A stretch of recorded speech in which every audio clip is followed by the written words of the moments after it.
ಊಟಕ್ಕೆ ಮುಂಚೆ ತಗೊಂಡ್ರೆ ಸರ್ ಅದೇ ವಿಸ್ಕಿ ಜಿನ್ನು. ಆಯ್ತು ಬಾ, ನಮ್ಮ ಅಕ್ಕ ಬಡವ್ರನ್ ಕಂಡ್ರೆ ಕರೆಗೆ ನೀರಾಗಿ ಹೋಗ್ತಾಳೆ, ಖಂಡಿತ ನಿನಗೆ ಸಹಾಯ ಮಾಡ್ತಾಳೆ. ಭಾರತೀಯ ದೂರವಾಣಿ ಕಾರ್ಖಾನೆಯಲ್ಲಿ ಒಂದು 25 ವರ್ಷ ಸರ್ವಿಸ್ ಮಾಡಿದೆ. ಒಂದು 400 ಸಿನಿಮಾ, ಒಂದು 600 ಸೀರಿಯಲ್ಲು, 1,500 ನಾಟಕ, ಒಂದು 120 ಶಾರ್ಟ್ ಫಿಲಮು, 100 ರೇಡಿಯೋ ನಾಟಕ, ಎಲ್ಲಾ ಮಾಧ್ಯಮನೂ ನೋಡ್ಕೊಂಡು ಬಂದೆ. ನಾನು ಬಣ್ಣ ಹಚ್ಚಿ ಪಬ್ಲಿಕ್ಕಿಗೆ ಒಂದು 50 ವರ್ಷ ಆಗಿರ್ಬೋದು. ನನ್ನ ಕಾಲಕ್ಕೆ ಟಿಕ್ ಟಾಕ್ ಇರ್ಲಿಲ್ಲ, ನಾನು ಗೆದ್ಗಂಡೆ. ಇಮಿಡಿಯೇಟ್ ಬಂದು 2 ದಿವಸ ಬಣ್ಣ ಹಾಕಕ್ಕೆ ನಾಳೆನೇ ರಾಜ್ಕುಮಾರ್. ಇವತ್ತಿಗೆ ಸೀನಿಯರ್ಸು ಊಟಕ್ಕೆ ಗತಿ ಇಲ್ಲ. ಈಗಿನ ಹುಡುಗರಿಗೆ ನಾನು ಹೇಳೋದೇನಂದ್ರೆ, ಖಂಡಿತವಾಗಿ ಇದನ್ನ ವೃತ್ತಿಯಾಗಿ ತಗೋಬೇಡಿ. ಅಮಾಶಿ ಅವರು ರಕ್ತಾಕ್ಷಿ ಫೇಮಸ್ ಅವರು ನೋಡಿ, ನಾಟಕಗಳು ಮಾಡಿಸ್ಕೋತಾರೆ, ನಮಗೆ ದುಡ್ಡೇ ಕೊಡಲ್ಲ, ಇದೊಂದು ಚೆಕ್ಕು ನನಗೆ ಎಷ್ಟು ಉಪಯೋಗ ಬರುತ್ತೆ ಅಂದ್ರೆ ನನ್ನ ಮಕ್ಕಳನ್ನ ಓದಿಸ್ತಾ ಇದ್ದೀನಿ ಅಂತ ಕಣ್ಣಲ್ಲಿ ನೀರು ಹಾಕ್ಕೊಂಡ್ರು. ನಾನು ಇದು ಅಂದ್ಕೊಂಡಿದ್ದೀನಿ, ಫ್ರೇಮ್ ಹಾಕಿ ಇಟ್ಬಿಟ್ರೆ ಏನಪ್ಪ ಅಚೀವ್ ಮಾಡಿದೆ ಅಂದ್ರೆ 25 ಬೌನ್ಸ್ ಚೆಕ್ ತೋರಿಸ್ಬೋದು. ಅವ್ನು ಜಾಡೆ ಸಿಗ್ತಾ ಇಲ್ಲ ಕಣೋ, ಪೂಜಾರಿ ಕಡೆಯವರು ಅವನನ್ನು ಹುಡುಕ್ತಾ ಇದ್ದಾರೆ. ಮೊದಲಿಗೆ ನೀವು ಹೇಳಿದ್ರಲ್ಲ ಹಿರಿಯ ಕಲಾವಿದರು ಅಂತ, ಯಾಕೋ ಹಿರಿಯ ಕಲಾವಿದರು ಅಂತ ಹೇಳ್ಕೊಳಕ್ಕೆ ನನಗೆ ಸ್ವಲ್ಪ ಮುಜುಗರ ಆಗ್ತಾ ಇದೆ. ಯಾಕೆ ಅಂತೀರಾ? ಈಗ ಹಿರಿಯ ಕಲಾವಿದರನ್ನ ಕರೆಯೋದೇ ಬಿಟ್ಬಿಟ್ಟಿದ್ದಾರೆ, ಆದ್ರೆ ಜನ ನಮ್ಮನ್ನ ಜ್ಞಾಪಕ ಇಟ್ಕೊಂಡಿದ್ದಾರೆ. ಅದರಿಂದ ನಾನು ಹೇಳೋದೇನೆಂದ್ರೆ, ಹಿರಿಯ ಕಲಾವಿದರನ್ನ ಮರಿಬೇಡಿ, ಕಿರಿಯರಿಗೆ ಪ್ರೋತ್ಸಾಹ ಕೊಡಿ. ಇವೆರಡನ್ನೂ ಮಾಧ್ಯಮದವರೇ ಆಗಲಿ, ನಾನು ಪ್ರೇಕ್ಷಕರಿಗೆ ಹೇಳೋದು, ಪ್ರೇಕ್ಷಕರಿಗೆ ಬೇಕೇ ಬೇಕು. ಯಾವ ಕಾಲಕ್ಕೆ ಯಾವುದೇ ಹಬ್ಬಕ್ಕೆ ಏನೇ ಒಬ್ಬಟ್ಟು ಮಾಡಿದ್ರು ಒಬ್ಬಟ್ಟಂತೂ ಮುಗಿಸೋದೇ ಇಲ್ಲ. ಹಳೆ ಕಾಲ ಚೇಂಜ್ ಆಯಿತು ಅಂತ ಒಬ್ಬಟ್ಟೇನು ಚೇಂಜ್ ಆಗಲ್ಲ ಅಲ್ವಾ? ಅದೇ ಥರ ಹಿರಿಯ ಕಲಾವಿದರಿಗೆ ನೀವು ಎಷ್ಟು ಬೆಲೆ ಕೊಡ್ತೀರಾ ಅಷ್ಟೂ ಮಾಧ್ಯಮ ಮತ್ತು ಸಿನಿಮಾ ಉಳ್ಕೊಳ್ಳುತ್ತೆ ಅಂತ ನನ್ನ ಅನಿಸಿಕೆ. ಹಲೋ, ನಾನ್ರಿ ಸರ MLA PA ಮಾತಾಡ್ತೀನಿ. ಸಾಹೇಬರು ನಿಮ್ ಕೂಡ ಮಾತಾಡ್ಬೇಕಂತ. ನಂದು ಪ್ರಾಪರು ತುಮಕೂರು. ನಾನು ತುಮಕೂರಿನಲ್ಲಿ ಹುಟ್ಟಿದ್ದು, ಬೆಳೆದಿದ್ದು, ಓದಿದ್ದು. ಆದರೆ ಕೆಲಸ ಮಾಡೋದಕ್ಕೆ ನಾನು ಬೆಂಗಳೂರಿಗೆ ಬಂದು ಸೇರಿಕೊಂಡೆ. ಬೆಂಗಳೂರಿನಲ್ಲಿ ಭಾರತೀಯ ದೂರವಾಣಿ ಕಾರ್ಖಾನೆಯಲ್ಲಿ ಒಂದು 25 ವರ್ಷ ಸರ್ವಿಸ್ ಮಾಡಿದೆ. ಅದನ್ನು ಮಾಡಿಕೊಂಡು ಒಂದು 400 ಸಿನಿಮಾ, ಒಂದು 600 ಸೀರಿಯಲ್ಲು, 1,500 ನಾಟಕ, ಒಂದು 120 ಶಾರ್ಟ್ ಫಿಲಮು, ಒಂದು 100 ರೇಡಿಯೋ ನಾಟಕ, ಎಲ್ಲ ಮಾಧ್ಯಮನೂ ನೋಡಿಕೊಂಡು ಬಂದೆ. ಆದರೂ ಕೂಡ ಎಲ್ಲೋ ಒಂದು ಕಡೆ ಇನ್ನೂ ಸಾಲದು, ಇನ್ನೂ ಮಾಡಿಲ್ಲ ಏನೋ ಅಂತ ನನಗೊಂದು ಅನಿಸಿಕೆ ಯಾವುದೋ ಮೂಲೆಯಲ್ಲಿ ಹೇಳ್ತಾ ಇದೆ. ಯಾವತ್ತೂ ಆ ದೇವರು ಪೂರ್ತಿ ಮಾಡ್ತಾನೆ ಅನ್ನೋದು ಗೊತ್ತಿಲ್ಲ. ನಾನು ಬೆಂಗಳೂರಿಗೆ ಬಂದು ಒಂದು ಪ್ರೈವೇಟ್ ಫ್ಯಾಕ್ಟ್ರಿನಲ್ಲಿದ್ದೆ. ಆಮೇಲಿಂದ ನನಗೆ ಭಾರತೀಯ ದೂರವಾಣಿ ಕಾರ್ಖಾನೆಯಲ್ಲಿ ಕೆಲಸ ಸಿಕ್ತು. ಅಲ್ಲಿ ನನ್ನ ಅದೃಷ್ಟ ಅನ್ನೋದಕ್ಕೆ ಈ ಪಬ್ಲಿಕ್ ಸೆಕ್ಟ್ರಲ್ಲಿ ಕಲೆಗೆ, ಸ್ಪೋರ್ಟ್ಸ್ಗೆ ತುಂಬಾ ಉತ್ತೇಜನ ಕೊಡುವಂತಹ ಕಾಲ ಇತ್ತು. ಅದರಿಂದ ಅವರೇನೆ ಲೀವ್ ಕೊಟ್ಟು ನನಗೆ ನಾಟಕಗಳು ಮಾಡಿಸೋರು. ಲೀವ್ ಕೊಟ್ಟು ನಾಟಕಗಳು ಮಾಡಿಸೋರು. ಬೇರೆ ಬೇರೆ ಊರುಗಳಿಗೆ ಹೋಗ್ಬೇಕು ಅಂದರೆ ಫ್ಯಾಕ್ಟ್ರಿ ಲೀವ್ನಲ್ಲಿ ನಾವು ನಾಟಕ ತಗೊಂಡು ಬೇರೆ ಬೇರೆ ಊರಿಗೆ ಹೋಗ್ತಾ ಇದ್ವಿ ಕಾಂಪಿಟೇಷನ್ಗೋಸ್ಕರ. ಆಗ ITI, HL, BEL ಕಾಂಪಿಟೇಷನ್ಸ್ ನಾಟಕಗಳಿಗೆ ತುಂಬ ವ್ಯಾಲ್ಯೂ ಇತ್ತು. ನಮ್ಮ ನಾಟಕಗಳು ಅಂತ ಅಂದರೆ ಕಲಾಕ್ಷೇತ್ರದಲ್ಲೇ ಆಗಲಿ ಇಲ್ಲೇ ಆಗಲಿ ಜನ ನಿಂತ್ಕೊಂಡು ನೋಡೋರು. ಅಷ್ಟರ ಮಟ್ಟಿಗೆ ನಮ್ಮ ನಾಟಕಗಳನ್ನ ನಾವು ಪ್ರಯೋಗ ಮಾಡ್ತಾಯಿದ್ವಿ. ಯಾಕೆ ಪ್ರಯೋಗ ಮಾಡ್ತಾಯಿದ್ವಿ ಅಂದರೆ, ಒಂದೊಂದು ನಾಟಕದಲ್ಲೂ ಒಂದು ಫೋರ್ಸ್ ಇರೋದು, ನೋಡಲೇಬೇಕು ನಾಟಕ ಅಂತ ನಾವು ಪಬ್ಲಿಕ್ ಸೆಕ್ಟರ್ನವರು ಕ್ರಿಯೇಟ್ ಮಾಡಿಬಿಟ್ಟಿದ್ವಿ. ಅದರಿಂದ ನಾವು ಬೆಳೆದ್ವಿ, ಫ್ಯಾಕ್ಟ್ರಿಗೂ ಹೆಸರು ತಂದ್ವಿ, ಕಲೆನೂ ಬೆಳೀತು. ನಾನು ಬಣ್ಣ ಹಚ್ಚಿದ್ದು ಹೈಸ್ಕೂಲಿಂದ ಪಬ್ಲಿಕ್ಕಿಗೆ ಮಾಡಿದ್ದು. ಅದಕ್ಕೆ ಮುಂಚೆ ನಾನು ಕಲಾವಿದ ಆಗಬೇಕು ಅನ್ನೋ ಬೆಂಕಿ ನನ್ನ ಹುಟ್ಟಿನಿಂದ ಇತ್ತೋ ಅಥವಾ ಹುಡುಗರಾಗಿದ್ದಾಗಲಿಂದ ಇತ್ತೋ ಗೊತ್ತಿಲ್ಲ. ಆದರೂ ನಾನು ಪ್ರೇಕ್ಷಕರನ್ನ ಮನೆಯಲ್ಲಿ ಕ್ರಿಯೇಟ್ ಮಾಡ್ಕೋತಾ ಇದ್ದೆ. ಮನೇಲೆ ಆ ಕಡೆ ಈ ಕಡೆ ಹುಡುಗರನ್ನ ಕರೆಯೋದು, ಹಗ್ಗ ಕಟ್ಟೋದು, ನಮ್ಮನೆ ರಗ್ಗನ್ನು ಅಡ್ಡ ಹಾಕೋದು, ನಾನೇ ಪೌಡ್ರಿಗೆ ಹಚ್ಕೊಳ್ಳೋದು, ಮನೆಗಿರೋ ಸೀರೆನೋ ಪಂಚೆನೋ ಹಾಕ್ಕೊಂಬಿಟ್ಟು ನಾನೇ ಪರದೆ ಎಳೆಯೋದು, ನಾನೇ ಪ್ರೇಕ್ಷಕರನ್ನ ನಗಿಸೋದು, ರಂಜಿಸೋದು. ಸೊ ಆ ಥರ ಒಂದು ಕ್ರಿಯೇಟಿವಿಟಿ ನನ್ನ ಮೈಂಡಲ್ಲಿರೋದ್ರಿಂದ ನಾನೇ ಪ್ರೇಕ್ಷಕರನ್ನು ಕ್ರಿಯೇಟ್ ಮಾಡಿಕೊಂಡು ಕಲಾವಿದನಾಗಿ ನನ್ನ ಆಸೆಗಳನ್ನ ಪೂರೈಸ್ಕೋತಾ ಇದ್ದೆ. ಅದು ಎಷ್ಟು ಮಟ್ಟಿಗೆ ನನ್ನಲ್ಲಿ ಒಳಗಡೆ ಕುದೀತಾ ಇತ್ತು ಅಂದರೆ, ನಾನು ದೊಡ್ಡ ನಟನಾಗಬೇಕು, ಹೆಸರು ಮಾಡಬೇಕು, 10 ಜನರಲ್ಲಿ ನಾನು ಕಾಣಬೇಕು ಅನ್ನೋ ಒಂದು ಆಸೆ ಮೊದಲಿಂದನೂ ಬೆಂಕಿ ಉರಿತಲೇ ಇತ್ತು.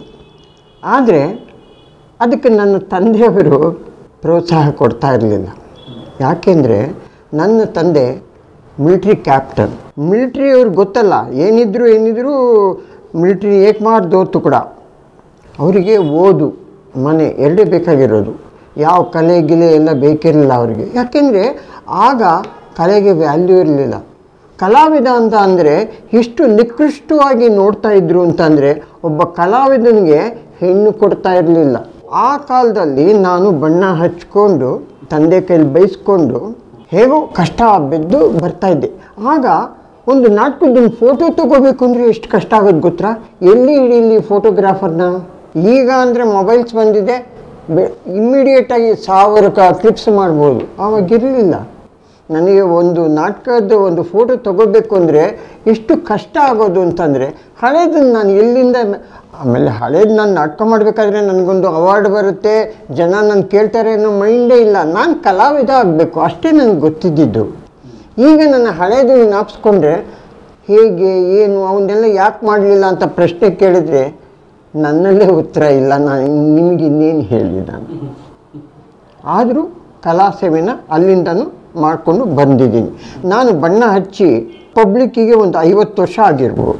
ನಾನು ಏಕಪಾತ್ರ ಅಭಿನಯಗಳು ಮಾಡಿಕೊಂಡು ಆಮೇಲೆ ನಾಟಕ ಮಾಡಿಕೊಂಡು ಆಮೇಲೆ ಸಿನಿಮಾಗೆ ಬಂದು, ಆವಾಗ ಸೀರಿಯಲ್ ಇರಲಿಲ್ಲ, ಸೀರಿಯಲಿನ ಇದೇ ಇರಲಿಲ್ಲ. ನಾನು ಫಸ್ಟು ಬಣ್ಣ ಹಚ್ಚಿದ್ದೇನು ಅಂದರೆ ದೂರದರ್ಶನಕ್ಕೆ, ಇನ್ನೂ ಬ್ಯಾಂಗ್ಳೂರಿನಲ್ಲಿ ಓಪನ್ನೇ ಆಗಿರಲಿಲ್ಲ. ಹೈದ್ರಾಬಾದ್ ದೂರದರ್ಶನ್ಗೆ ಕಾಬೂಲಿವಾಲಾ ಅಂತ ಒಂದು ಮ್ಯೂಸಿಕಲ್ ಪ್ಲೇ, ಅದನ್ನು ಹೈದ್ರಾಬಾದ್ಗೆ ಹೋಗಿ ಅಲ್ಲಿ ಶೂಟಿಂಗ್ ಮಾಡಿಕೊಂಡು ನಾನು ಬ್ಯಾಂಗ್ಳೂರಿಗೆ ಬಂದಿದ್ದೆ. ಆಮೇಲೆ ಅದನ್ನು ರೆಕಾರ್ಡಿಂಗ್ ಮಾಡಿ ಅವರು ಇಲ್ಲಿ ಬೆಂಗಳೂರಿಗೆ ಕಳಿಸ್ಕೊಟ್ರು. ಆಮೇಲೆ ದೂರದರ್ಶನದಲ್ಲಿ ಬೇಕಾದಷ್ಟು ನಾಟಕಗಳು, ಬೇಕಾದಷ್ಟು ಸೀರಿಯಲ್ಗಳು. ಇವತ್ತು ಜನ ನಾನು ಎಷ್ಟೋ ಸೀರಿಯಲ್ ಮಾಡಿದರೂ DD1 ಸೀರಿಯಲ್ನ ಜ್ಞಾಪಿಸ್ಕೋತಾರೆ. ಖಂಡಿತ. ನನ್ನ ಜೊತೆಗೆ ಮಾಸ್ಟರ್ ಹಿರಣ್ಣಯ್ಯನವರು ಕೂಡ ಮಾಡಿದ್ರು ಒಂದು ಕೆಲವು ಇದರಲ್ಲಿ. ಅವರು ಬಿಡಿ ಮಹಾನ್ ನಟ, ಬಟ್ ಅವರು ಎಂಥ ಒಂದು ಒಳ್ಳೆ ಮನಸ್ಸಿತ್ತು ಅಂದರೆ ಹಿರಣ್ಣಯ್ಯನವ್ರಿಗೆ, ನಾನು ಅವ್ರಿಗೆ ಫ್ಯಾನು, ಅವರು ನನಗೆ ಫ್ಯಾನೋ ಗೊತ್ತಾಗ್ತಾ ಇರಲಿಲ್ಲ. ನನ್ನನ್ನು ಯಾವುದೋ ನಾಟಕಕ್ಕೆ ಬಂದು ಕೂತ್ಕೊಂಡು ಹೊಗಳೋರು, ತುಂಬ ಚೆನ್ನಾಗಿ ಮಾಡ್ತೀಯ ಕಣಯ್ಯ ಅಂತ. ನಾನು ಹೇಳಿದೆ, ಅಣ್ಣ ನಿಮ್ಮ ಮುಂದೆ ನಾವು ಎಲ್ಲಣ್ಣ, ಒಂದು ಉಗುರು ಇಲ್ಲ ನಾವು ಅಂದರು. ಹಾಗಲ್ಲ, ಅವರು ಇನ್ನೊಬ್ಬರಿಗೆ ಅಪ್ರಿಷಿಯೇಟ್ ಮಾಡ್ತಾಯಿದ್ರು. ಅದು ಎಲ್ಲ ಕಲಾವಿದನಿಗೆ ಬರಬೇಕು. ನಾವು ಬೆಳೆಯೋದಲ್ಲ, ಇನ್ನೊಬ್ಬರು ಬೆಳೆಯೋದಕ್ಕೆ ಅವಕಾಶ ಮಾಡಿಕೊಟ್ಟಾಗಲೇ ನಾನು ಬೆಳೆಯೋದು. ನಾಯಿ ಕಣದು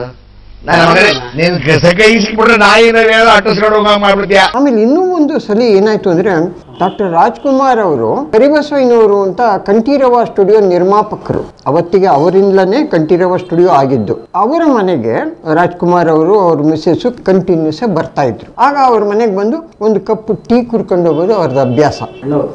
ಅಣ್ಣ ಅವ್ರನ್ನ ಅವರು ಕರಿತಾ ಇದ್ದಿದ್ದು ಕರಿಬಸವಯ್ಯನವರು. ಅವರು ಅಣ್ಣ ತಂಗಿಗೆ ಆ ಕಾಲಕ್ಕೆ ಪ್ರೊಡ್ಯೂಸರು, ಅಣ್ಣ ತಂಗಿ ಸಿನಿಮಾಕ್ಕೆ.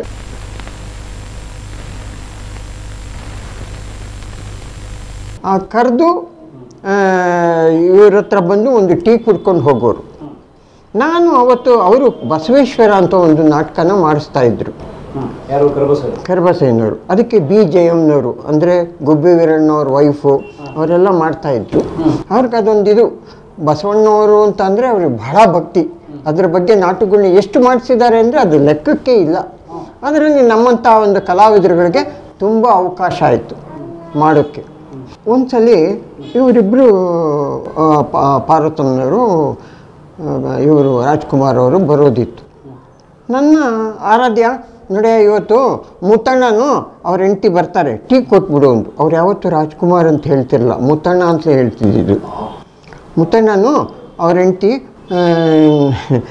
ನಗಬೇಡಿ, ಅವರು ಸಾಮಾನ್ಯವಾಗಿ ಪಾರ್ವತಮ್ಮನವರು ಅಂತಿರಲಿಲ್ಲ, ಪರ್ವತಮ್ಮನವರು ಅನ್ನೋರು.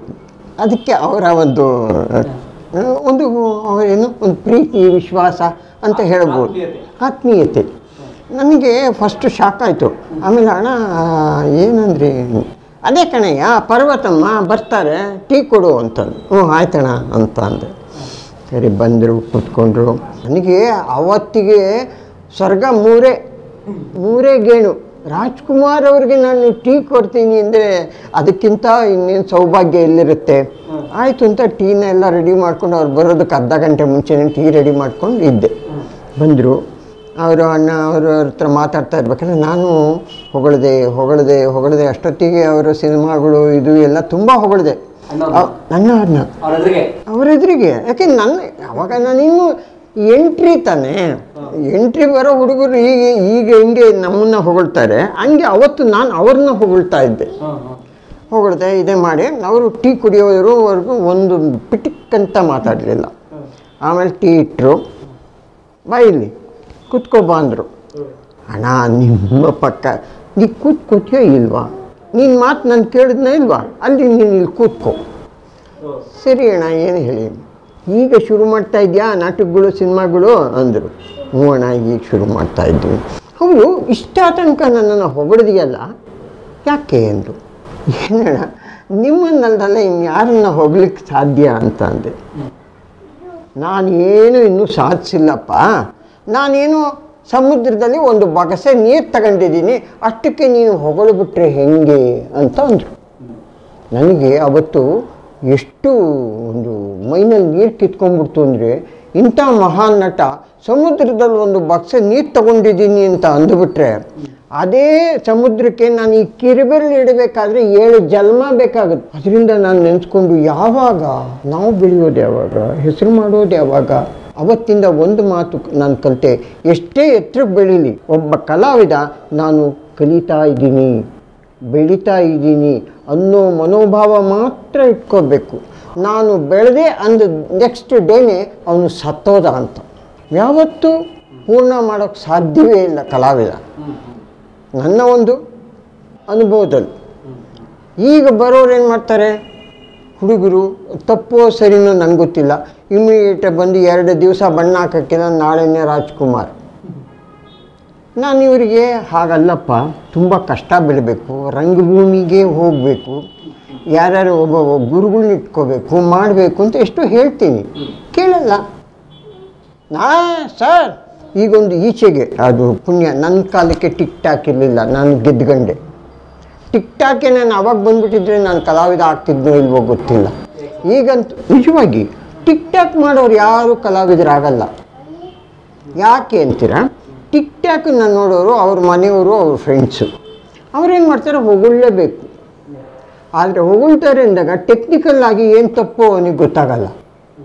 ಹೊಗಳ್ತಾ ಇರೋದ್ರಿಂದ I am super boss, Rajkumar ಬಿಟ್ಟರೆ ನೆಕ್ಸ್ಟ್ ನಾನೇ ಅನ್ನೋದು ಒಬ್ಬ ಕಲಾವಿದನ ಮೈಂಡಿಗೆ ಬಂದರೆ ಅವನು ಖಂಡಿತ ಬೆಳೆಯೋದಿಲ್ಲ. ಹೀಗೆ ನಾನು ಈಗಿನ ಹುಡುಗರಿಗೆ ಹೇಳ್ತಾ ಇದ್ದೀನಿ ಅಂತಲ್ಲ, ಈಗಿನ ಹುಡುಗರಿಗೆ ನಾನು ಹೇಳೋದೇನೆಂದರೆ ಖಂಡಿತವಾಗಿ ಇದನ್ನು ವೃತ್ತಿಯಾಗಿ ತಗೋಬೇಡಿ, ಇದನ್ನು ಹಾಬಿಯಾಗಿ ತಗೊಳ್ಳಿ. ವೃತ್ತಿಯಾಗಿ ತಗೊಂಡ್ರೆ ಇವತ್ತಿಗೆ ಸೀನಿಯರ್ಸು ಊಟಕ್ಕೆ ಗತಿ ಇಲ್ಲ. ಈ ಪರಿಸ್ಥಿತಿ ಮುಂದಕ್ಕೆ ಅವ್ರಿಗೆ ಬರಬಾರ್ದು. ಯಾಕೆಂದರೆ ಕಾಲ ಚೇಂಜ್ ಆಗ್ತಾ ಇರುತ್ತೆ. ಇವ್ರಿಗೆ ಗೌರ್ಮೆಂಟ್ ಸಂಬಳ ಸಿಗ್ದಂಗೆ ಎಲ್ಲ ಅವಕಾಶ ಸಿಗುತ್ತೆ ಅನ್ನೋದು ಸುಳ್ಳು.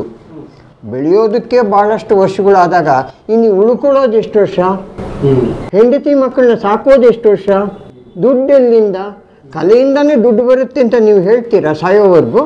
ಇವತ್ತಿಗೆ ನೀವೇ ನೋಡ್ದಂಗೆ ಎಷ್ಟು ಜನ ಸೀನಿಯರ್ಸು ಕಾಯಿಲೆಯಿಂದ ಸತ್ತೋದ್ರು, ಹೊಟ್ಟೆಗಿಲ್ಲದೆ ಸತ್ತೋದ್ರು. ಇವತ್ತಿಗೂ ಕೂಡ ಎಷ್ಟೋ ಜನಕ್ಕೆ ಊಟಕ್ಕೆ ಸರಿಯಾಗಿ ಗತಿ ಇಲ್ಲ, ಅವರ ಮನೆ ಬಾಡಿಗೆ ಕಟ್ಟೋಕ್ಕಾಗ್ತಾ ಇಲ್ಲ. ಈಗಿನವರು ಹಿರಿಯರನ್ನು ಕರೀತಲೂ ಇಲ್ಲ. ಇದನ್ನೇ ನೆಚ್ಕೊಂಡಿರೋವಂಥ ಎಷ್ಟೋ ಜನ ಹಿರಿಯ ಕಲಾವಿದರು ತುಂಬಾ ಕಷ್ಟದಲ್ಲಿದ್ದಾರೆ.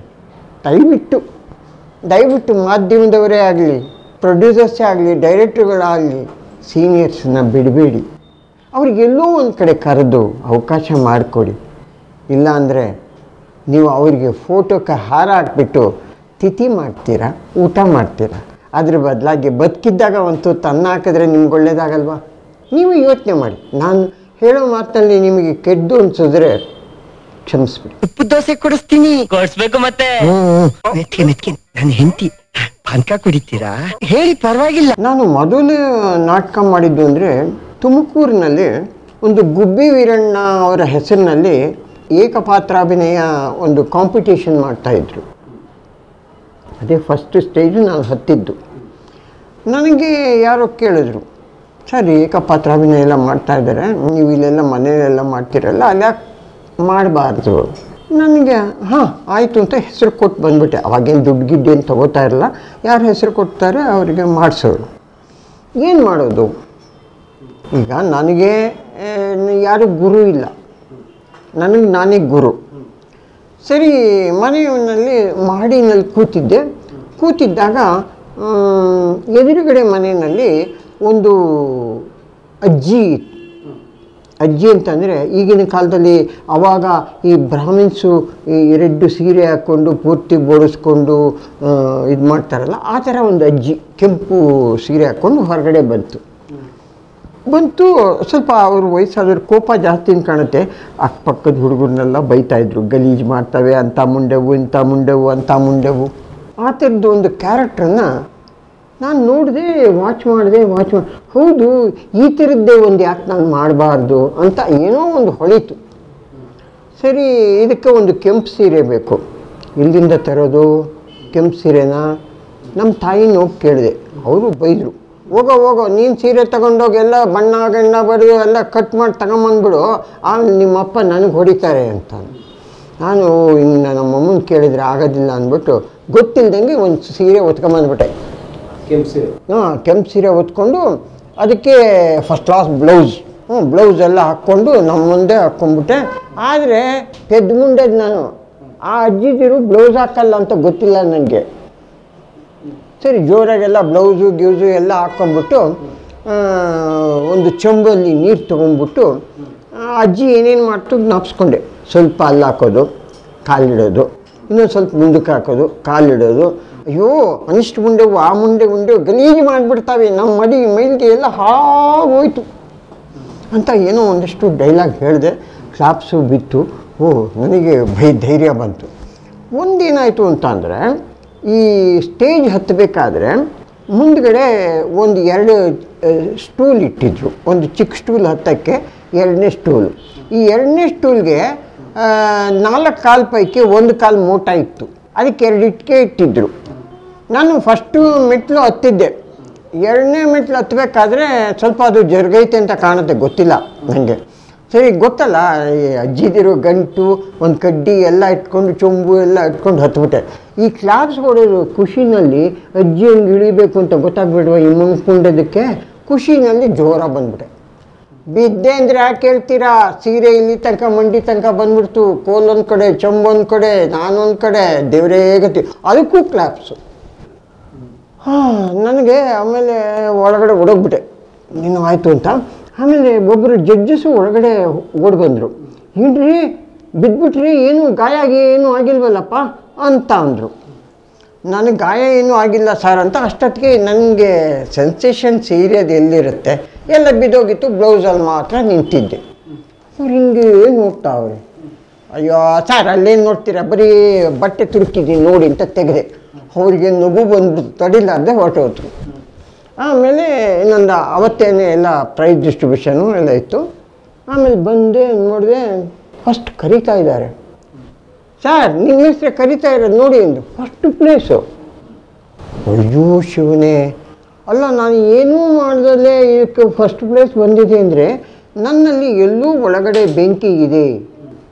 ಅದನ್ನು ನನಗೆ ಪ್ರೋತ್ಸಾಹದ ರೀತಿಯಲ್ಲಿ ನಾನು ಬೆಳೆಸ್ಕೋಬೇಕು ಅಂತ ತಾನಾಗಿ ಒಳಗೆ ಇನ್ನು ಅದೇನು ಹೇಳ್ತಾರಲ್ಲ, ಇದು ಬೆಂಕಿಗೆ ಪೆಟ್ರೋಲ್ ಆಗ್ದಂಗೆ ಆಗ್ಬಿಡ್ತು. ಆವಾಗ ಹವ್ಯಾಸಿ ನಾಟಕಗಳು ಕಮ್ಮಿ, ಬರೀ ವೃತ್ತಿ ನಾಟಕಗಳಿಗೆ ಒಂದೆರಡು ಸೇರಿಸ್ಕೊಂಡೆ. ಆಸೆ ಬಿಡೋಕ್ಕಾಗ್ತಿರಲ್ಲ ನೋಡಿ. ಬಟ್ ಸೇರಿಕೊಂಡೆ. ಮನೆಯಲ್ಲಿ ನಮ್ಮ ತಂದೆಯವರು ಸಿಕ್ಕಾಪಟ್ಟೆ ಜಗಳ ಬಿದ್ದಿದೆ. ನಾನು ಕೈ ಕಾಲು ಎಲ್ಲ ಮೂಳೆ ಮುರಿದಿದ್ದಾರೆ, ಬೇಕಾದಷ್ಟು ಮುರಿದಿದ್ದಾರೆ. ಬಟ್ ಒಂದೆರಡು ಸಲ ಹೇಳಿ ಸಾಕಾಗಿ ಏನಾಯ್ತು, ಅವರು ಬೆಳಗ್ಗೆ ಇದು ಏಕೆಂದರೆ ಕಂಪ್ನಿ ನಾಟಕ ಮುಗಿಯೋದು ಇವಾಗ ನನಗೆ 1 ಅವರ್, ಹಾಫ್ ಆನ್ ಅವರು, 1.5 ಗಂಟೆ ಅಲ್ಲ, 3 ಗಂಟೆ 4 ಗಂಟೆ ನಾಟಕಗಳು. 12:30 1 ಗಂಟೆ ಆದರೂ ನಾಟಕ ಮುಗಿತಾ ಇರಲಿಲ್ಲ. ಸರಿ, ವಾಪಸ್ ಮನೆಗೆ ಬಂದೆ. ನಮ್ಮಪ್ಪ ಬಾಕ್ಲಾಕಿ ನಮ್ಮ ತಾಯಿಗೆ, ಬಾಗಿಲು ತೆಗೆದೀಯಾ, ಹೊರಗೆ ಬಿದ್ದಿರಲಿ ಅವನು. ಅದು ಡಿಸೆಂಬರ್ ಚಳಿ ಬೇರೆ, ಹೊರಗಡೆ ಬಿದ್ದು ನಮ್ಮಪ್ಪಂದು ಇದೇ ಕತೆಗೇನು ಕಾಯ್ಕೊಂಡು ಕೂತಿದ್ದೆ. ಸರಿ, ನಮ್ಮಪ್ಪ ಆದರೂ ಅಪ್ಪ ತಾನೆ, ಎಲ್ಲೂ ಒಂದು ಕಡೆ 5 ಗಂಟೆಗೆ ಎದ್ದು ಬಂದು ಹೊರಗಡೆ ನೋಡಿ ಅವನ್ನ ಬೋಳಿ ಮಗನ್ನ ಒಳಗೆ ಬಂದು ಮಲ್ಲಿಕಣ್ಣ ಕೇಳು ಅಂತ ನಮ್ಮ ಮುಂದೆ ಹೇಳಿ. ಆದರೂ ಎಲ್ಲೂ ಒಂದು ಕಡೆ ಒಂದು ಪ್ರೀತಿನೂ ಇರುತ್ತಲ್ಲ. ಬಟ್ ನಾನು ಅಂದ್ಕೊಂಡೆ ಈ ಕಲೆಯಲ್ಲಿ ಅವರಿಗೆ ತಪ್ಪಾಗೋದೇನು, ಎಲ್ಲೂ ಮಗ ಲೈನ್ ಬಿಟ್ಬಿಡ್ತಾನೇನೋ, ಕೆಟ್ಟೋಗ್ಬಿಡ್ತಾನೇನೋ. ಬಟ್ ಅದನ್ನು ನಾನು ಮೈಂಡಲ್ಲಿ ಇಟ್ಕೊಂಡು ಎಷ್ಟು ಬೆಳಿಬೇಕೋ ಇಷ್ಟು ಪ್ರಕಾರ ನಾನು ಬೆಳ್ಕೊಂಡು ಬಂದೆ. ಯಾವುದೇ ಒಂದು ಚಟಗಳನ್ನ ಬೆಳೆಸ್ಕೊಂಡರೆ ಅದನ್ನ ಬೆಳ್ಕೊಂಡು ಬಂದೆ. ನಮ್ಮ ತಂದೆಯವ್ರಿಗೆ ಇದು ಹಿಡಿಸಿದೆ ಅಂತ ಗೊತ್ತಾಗೋದು ಯಾವಾಗ ಅಂದರೆ 1980ರಲ್ಲಿ ನಮ್ಮ ತಂದೆ ತೀರೋಗೋಕ್ಕೆ ಒಂದು 2-3 ತಿಂಗಳು ಮುಂಚೆ ಅವರಿಗೆ ನನ್ನ ಬಗ್ಗೆ ಒಂದು ಹೋಪ್ ಸಿಕ್ತು. ಏನೋ ಮನೆಯಲ್ಲೇ ಇದೆಯಾ, ಎಲ್ಲೂ ಕಾರ್ಯಕ್ರಮ ಸಿಕ್ಕಲಿಲ್ವಾ, ಹೋಗ್ಲಿಲ್ವಾ ಅಂತ ಅಂಥ ಕಟುಕನಂಥ ಮನುಷ್ಯ ಕೇಳಿದಾಗಲೇ ಅವ್ರಿಗೆ ನಾನು ಸ್ಯಾಟಿಸ್ಫೈ ಮಾಡಿರೋದ್ರಿಂದ ಜನ ನನ್ನನ್ನು ಒಪ್ಕೋತಾರೆ ಅಂತ ಎಲ್ಲೋ ಒಂದು ಮನಸ್ಸಿನಲ್ಲಿ ನಾನು ಅಂದ್ಕೊಂತು. ಅಷ್ಟೊತ್ತಿಗೆ ಸಾಕಷ್ಟು ಜನ ನನ್ನನ್ನು ಗುರುತಿಸ್ತಾ ಇದ್ರು. ನಾಟಕ ಈಗಿಂತ ಮೀಡಿಯಾ ಏನಿರಲಿಲ್ವಲ್ಲ, ನಾಟಕದಲ್ಲಿ ಇರೋ ಜನ ಒಂದು ಕ್ಲಾಪ್ಸ್ ಹೊಡೆಯೋರು, ಚೆನ್ನಾಗಿ ಮಾಡ್ತೀಯ ಅನ್ನೋರು. ಇದರಲ್ಲೇ ನಾನು ಪ್ರೇಕ್ಷಕರನ್ನ ಅವಾಗಲಿಂದ ಬೆಳೆಸ್ಕೊಂಡು ಬಂದೆ. ಹವ್ಯಾಸಿ ಬೆಂಗಳೂರಿಗೆ ಬಂದ ಮೇಲೆ ನಾನು ಹವ್ಯಾಸಿ ನಾಟಕಗಳು ಆ್ಯಂಡ್ ಭಾರತೀಯ ದೂರವಾಣಿ ಕಾರ್ಖಾನೆ ನನಗೆ ಅನ್ನ ಕೊಟ್ಟು, ಕಲೆ ಕೊಟ್ಟು, ಲೀವ್ ಕೊಟ್ಟು ಒಂದು 50% ಬೆಳೆಸ್ತು. ನನ್ನ ಜೊತೆಯಲ್ಲಿ ಯಾರೇ ಆಗಲಿ ನಾಟಕ ಒಬ್ಬ ಕಲಾವಿದನಿಗೆ ಬೇಸಿಕ್. ನಾಟಕ ಮಾಡಿದವನಿಗೆ ಎಷ್ಟು ವರ್ಷ ಬೇಕಾದರೂ ಇಲ್ಲಿ ಉಳ್ಕೋಬೋದು. ಇದು ಬೇಸಿಕ್. ರಂಗಭೂಮಿ ಫಸ್ಟ್, ಆಮೇಲೆ ಬಾಕಿದು ಇನ್ನೇನು ಬೇಕಾದ್ರೂ ಮಾಡ್ಬೋದು. ನಾನು ಫಸ್ಟು ಮೂರ್ತಿ ನಾಟಕಗಳು, ಕಾಮಿಡಿ ನಾಟಕಗಳು, ಸಣ್ಣ ಪುಟ್ಟ ನಾಟಕಗಳು ಮಾಡ್ಕೊಂಡು ಬಂದೆ. ಆಮೇಲೆ ಬರೀ ಇಷ್ಟರಲ್ಲೇ ಆಗೋಲ್ಲ ಅಂತ ನಾನು ITಗೆ ಸೇರಿದಾಗ ಒಳ್ಳೊಳ್ಳೆ ನಾಟಕಗಳೆಲ್ಲ ಮಾಡೋವಂಥ ಅವಕಾಶ ಸಿಕ್ತು. ಕಾರಂತು, ಕಾರ್ನಾಡು, ಕುವೆಂಪು ಹಳಗನ್ನಡ ಕೂಡ ಮಾಡಿದೆ. ರಕ್ತಾಕ್ಷಿ, ಆಮೇಲೆ ಸ್ಮಶಾನ ಕುರುಕ್ಷೇತ್ರ, ಅವೆಲ್ಲ ಹಳಗನ್ನಡ ಮಾತಾಡಬೇಕು ಅಂದರೆ ನಾಲ್ಗೆ ಶುದ್ಧ ಇರಬೇಕು, ಇಲ್ಲಾಂದರೆ ನಾಟಕ ಮಾಡೋಕ್ಕಾಗೋದಿಲ್ಲ. ಆಗಿನ ಕಾಲಕ್ಕೆ ಪಾಪ ಉಮಾಶ್ರೀಯವರು ಬಹಳ ಕಷ್ಟದಲ್ಲಿದ್ದರು. ಅವ್ರನ್ನೂ ಕರ್ಕೊಂಡು ಬಂದು ನಾವು ಪೇಮೆಂಟ್ ಕೊಟ್ಟು ನಾಟಕ ಮಾಡಿಸಿದ್ವಿ. ಉಮಾಶ್ರೀಯವರು ರಕ್ತಾಕ್ಷಿ ಫೇಮಸ್ ಅವರು. ನಾವು ಪಾಪ ಅವ್ರನ್ನ ಕರೆದು ಅವಾಗ ಒಂದು ಪಾತ್ರ ಕೊಟ್ಟು ಕೊನೆಗೆ ನಾವು ಪೇಮೆಂಟು ಚೆಕ್ ಮೂಲಕ ಕೊಟ್ವಿ. ಅವ್ರ ಕಣ್ಣಲ್ಲಿ ನೀರು ಹಾಕ್ಕೊಂಡ್ಬಿಟ್ರು.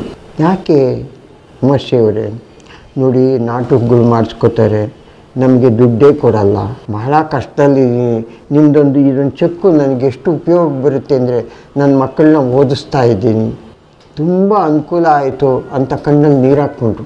ಅವತ್ತಿಗೆ ತುಂಬ ಕಷ್ಟದಲ್ಲಿದ್ದರು. ಅಂದರೆ ಆಕೆ ನಟಿ ಇಳಿದು ಅಂತಂದರೆ ಪೂರ್ತಿ ಮರ್ತು ಬಿಡ್ತಾರೆ. ಈ ತಮಿಳಿನಲ್ಲಿ ಮನೋರಮಾ ಅಂತಿದ್ರು. ಮನೋರಮಾ ಅವ್ರು ಬಿಟ್ಟರೆ ನೆಕ್ಸ್ಟ್ ಇವ್ರನ್ನೇ ನಾನು ತುಂಬ ಇದಾಗಿ ಪಾತ್ರನ ಹೆಂಗಸರಲ್ಲಿ ಕಂಡಿದ್ದು. 8 ತಿಂಗಳ ಹಸುಗೂಸು ಹಸುವಿನಿಂದ ಸಾಯಬಾರ್ದು ಅಂತ ಈ ಕೆಲಸ ಮಾಡಿದ್ನು. ಮನೋರಮಾ ಅಂದರೆ ನಿಮಗೆಲ್ಲ ಗೊತ್ತೇ ಇರುತ್ತಲ್ಲ, ಆ ಕಾಲಕ್ಕೆ ತಾಯಿ ನಾಗೇಶು, ಮನೋರಮಾ ಅವರ ಎಂತೆಂಥ ಆ್ಯಕ್ಟರ್ಸು. ಈಗಿನ ಕಾಲದವ್ರಿಗೆ ಅವ್ರನ್ನ ನೋಡೋವಂಥ ಪುಣ್ಯ ಇಲ್ಲ, ನಡ್ಕೊಂಡು ಬಂತು. ಅವರು ಉಮಾಶ್ರೀ ಅವರು ತುಂಬಾ ನಮಗೆ ಇದು ಮಾಡಿದ್ರು. ಅವ್ರ ಜೊತೆ ನಾಟಕಗಳು ಮಾಡಿದ್ವಿ. ಗಿರೀಶ್ ಕಾರ್ನಾಡ್ ಅವ್ರದ್ದು ಹಯವದನ ನಾಟಕದಲ್ಲಿ ನನ್ನ ಪಾತ್ರ ಏನು ಅಂತಂದರೆ ಕಾಳಿ, ಲೇಡಿ ಕ್ಯಾರೆಕ್ಟ್ರು. ಆ ಲೇಡಿ ಕ್ಯಾರೆಕ್ಟ್ರಿಗೆ ನನಗೆ ಮೇಕಪ್ ಮಾಡ್ತಾ ಇದ್ದಿದ್ದು ನಾಣಿಯವ್ರು ಗೊತ್ತಲ್ಲ, ಅವರೇ ನನಗೆ ಇದು ಮೇಕಪ್ ಮಾಡ್ತಾ ಇದ್ದಿದ್ದು. ಇದೊಂದು ಪಾತ್ರಕ್ಕೆ ಮಾತ್ರ ಅವರು ಎಲ್ಲಿದ್ದರೂ ಬಂದು ನನಗೆ ಆರಾಧ್ಯ ಅವ್ರು ನಾನು ಬಿಟ್ಬಿಡಪ್ಪ, ನಾನು ಕಾಳಿ ರೆಡಿ ಮಾಡಬೇಕು ಅಂತ ಒಂದು ಪ್ರೀತಿಯಿಂದ ಮಾಡೋರು. ಅವ್ರು ಎಷ್ಟು ಕೂತ್ರ 2-3 ನಿಮಿಷ ಹಿಂಗಂತಿದ್ದಂಗೆ ನಾನು ಕಾಳಿ ರೆಡಿ.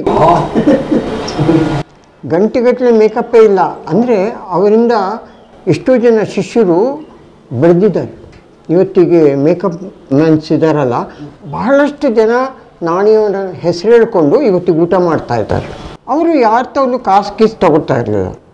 ಬನ್ನಿ, ನಾನು ಗುರು, ನಿಮ್ಗೆ ಹೇಳ್ಕೊಡ್ತೀನಿ, ಅಷ್ಟೆಲ್ಲ ಹೇಳ್ಕೊಟ್ಟಿದ್ರು. ಆಮೇಲೆ ಗಿರೀಶ್ ಕಾರ್ನಾಡ್ದು ಹಯವದನ ಮಾತ್ರ ಸ್ಟೇಟ್ ಲೆವೆಲ್ನಲ್ಲಿ ಕಾಂಪಿಟೇಷನ್ನಲ್ಲಿ ನಮ್ಮದು ಫಸ್ಟ್ ಪ್ಲೇಸ್ ಬಂತು. ಉಡುಪಿನಲ್ಲೂ ನಾಟಕ ಮಾಡ್ತಾಯಿದ್ರು, ಕಾಂಪಿಟೇಷನ್ ನಾಟಕಗಳು, ಅಲ್ಲೂ ಕೂಡ ನಾವು ಫಸ್ಟ್ ಪ್ಲೇಸ್ ಬಂದ್ವಿ. ಆಮೇಲಿಂದ ಬರ್ತಾ ನಾನೇ ಕೆಲವ್ರನ್ನ ಏನೂ ಗೊತ್ತಿಲ್ಲದವ್ರನ್ನ ITIನಲ್ಲಿ ನನ್ನದೇ ಒಂದು ಅಂದರೆ ನಾನು ಹೇಳ್ಕೊಡ್ತಾ ಇದ್ದಿದ್ದು ಕಲೆ ಏನು ಗೊತ್ತಿಲ್ಲದವನಿಗೆ. ಅವ್ನು ಕರ್ಕೊಂಬಂದು ಗ್ರೂಪ್ ಮಾಡಿಕೊಂಡು ನಮ್ಮದೇ ಒಂದು ನವ್ಯ ಕಲಾವಿದರು ಅಂತ ಒಂದು ಗ್ರೂಪ್ ಮಾಡಿಕೊಂಡೆ. ಅದರಲ್ಲಿ ಸುಮಾರು ನಾಟಕಗಳನ್ನ ನಾನೇ ಡೈರೆಕ್ಟ್ ಮಾಡ್ತಾಯಿದ್ದೆ. ಸುಮಾರು ಒಂದು 300-400 ನಾಟಕಗಳು ಡೈರೆಕ್ಟ್ ಮಾಡಿದ್ದೀನಿ ನಾನು. ನನ್ನ ಫೇಮಸ್ ನಾಟಕ ಅಂತ ಅಂದರೆ ಗಾಂಪರ ಗುಂಪು ಅಂತ. ಅದು ಫೇಮಸ್ ಕಾಮಿಡಿ ನಾಟಕ. ನಾನು ಒಂದು 500ಕ್ಕಿಂತ ಜಾಸ್ತಿ ಮಾಡಿದ್ದೀನಿ ನಾಟಕ. ಅದರಲ್ಲಿ ನಾನೇ ಡೈರೆಕ್ಟು ಮಾಡಿ ಆ್ಯಕ್ಟು ಮಾಡ್ತಾಯಿದ್ದೆ. ಕೆಲವು ಟೈಮು ಶಿಷ್ಯನ ಮಾಡ್ತಾಯಿದ್ದೆ, ಕೆಲವು ಟೈಮು ಗುರುಗಳು ಮಾಡ್ತಾಯಿದ್ದೆ. ಗುರುಗಳಿಗೆ ಮಾತ್ರ ತುಂಬ ನನಗೆ ಸೂಟ್ ಆಗುವಂಥ ಗುರುಗಳನ್ನ ಆರಿಸ್ತಾ ಇದ್ದೆ. ಅವ್ರು ಏನು ಮಾತಾಡ್ದಿದ್ರು ಸಾಕು, ಆಕಾರ ನೋಡಿದ್ರೆ ಸಾಕು, ಜನ ನಕ್ಬಿಡ್ಬೇಕು ಅಂತ ಒಬ್ಬ ಗುರುಗಳನ್ನ ನಾನು ಹಿಡ್ಕೊಂಡೆ. ಅವ್ರು ಎಂಥ ಗುರು ಅಂದರೆ, ನಾನು ಬೇರೆ ಮಠಗಳನ್ನೆಲ್ಲ ನೋಡ್ತಾಯಿದ್ದೆ, ಅವರಿಗೆ 1.5 ಕಣ್ಣು ಗುರುಗಳಿಗೆ. ಒಂದು ಬರೀ ಬಣ್ಣ ಹಾಕಿದ್ರೆ ನಕ್ಕು ಹಿಂಗೇಂದ್ರೆ ಏನ ಅಂದರೆ ನಗು ಬಂದುಬಿಡಬೇಕು ಅಂಥ ಗುರುಗಳನ್ನ ನಾನು ಹಿಡ್ಕೊಂಡು ಬಂದು, ಆಮೇಲೆ ಶಿಷ್ಯರು, ಅದರಲ್ಲಿ ನಾನು ಒಂದು ಶಿಷ್ಯ ಮಾಡ್ತಾಯಿದ್ದೆ. ಸುಮಾರು ಕಾಂಪಿಟೇಷನ್ ನಾಟಕಗಳು. ಒಂದು ಸಲ ಅಖಿಲ ಕರ್ನಾಟಕ ಹಾಸ್ಯ ನಾಟಕ ಸ್ಪರ್ಧೆ ಬಂತು. ಅದರಲ್ಲಿ ಜಡ್ಜಸ್ ಯಾರ್ಯಾರು ಅಂತ ಅಂದರೆ ಮಾಸ್ಟರ್ ಹಿರಣ್ಣಯ್ಯನವರು, ಆಮೇಲೆ ಮೇಕಪ್ ನಾಣಿಯವರು, ಈ ಥರ ಎಲ್ಲ ದೊಡ್ಡ ದೊಡ್ಡ ಘಟಾನುಘಟಿಗಳು ಜಡ್ಜ್ ಇದ್ದರು. ನಂದು ಆ ಕಾಂಪಿಟೇಷನ್ ಕೊನೆಯ ದಿವಸದ ನಾಟಕ. ಎಲ್ಲ ಅಷ್ಟೊತ್ತಿಗೆ ಕಾಂಪಿಟೇಷನ್ ಎಲ್ಲ ITHL BL ಎಲ್ಲ ಸಂಸ್ಥೆಗಳು ಕಾಮಿಡಿ ನಾಟಕಗಳು ಮಾಡಿಬಿಟ್ಟಿದ್ರು. ನಂದು ಕೊನೆಯ ನಾಟಕ.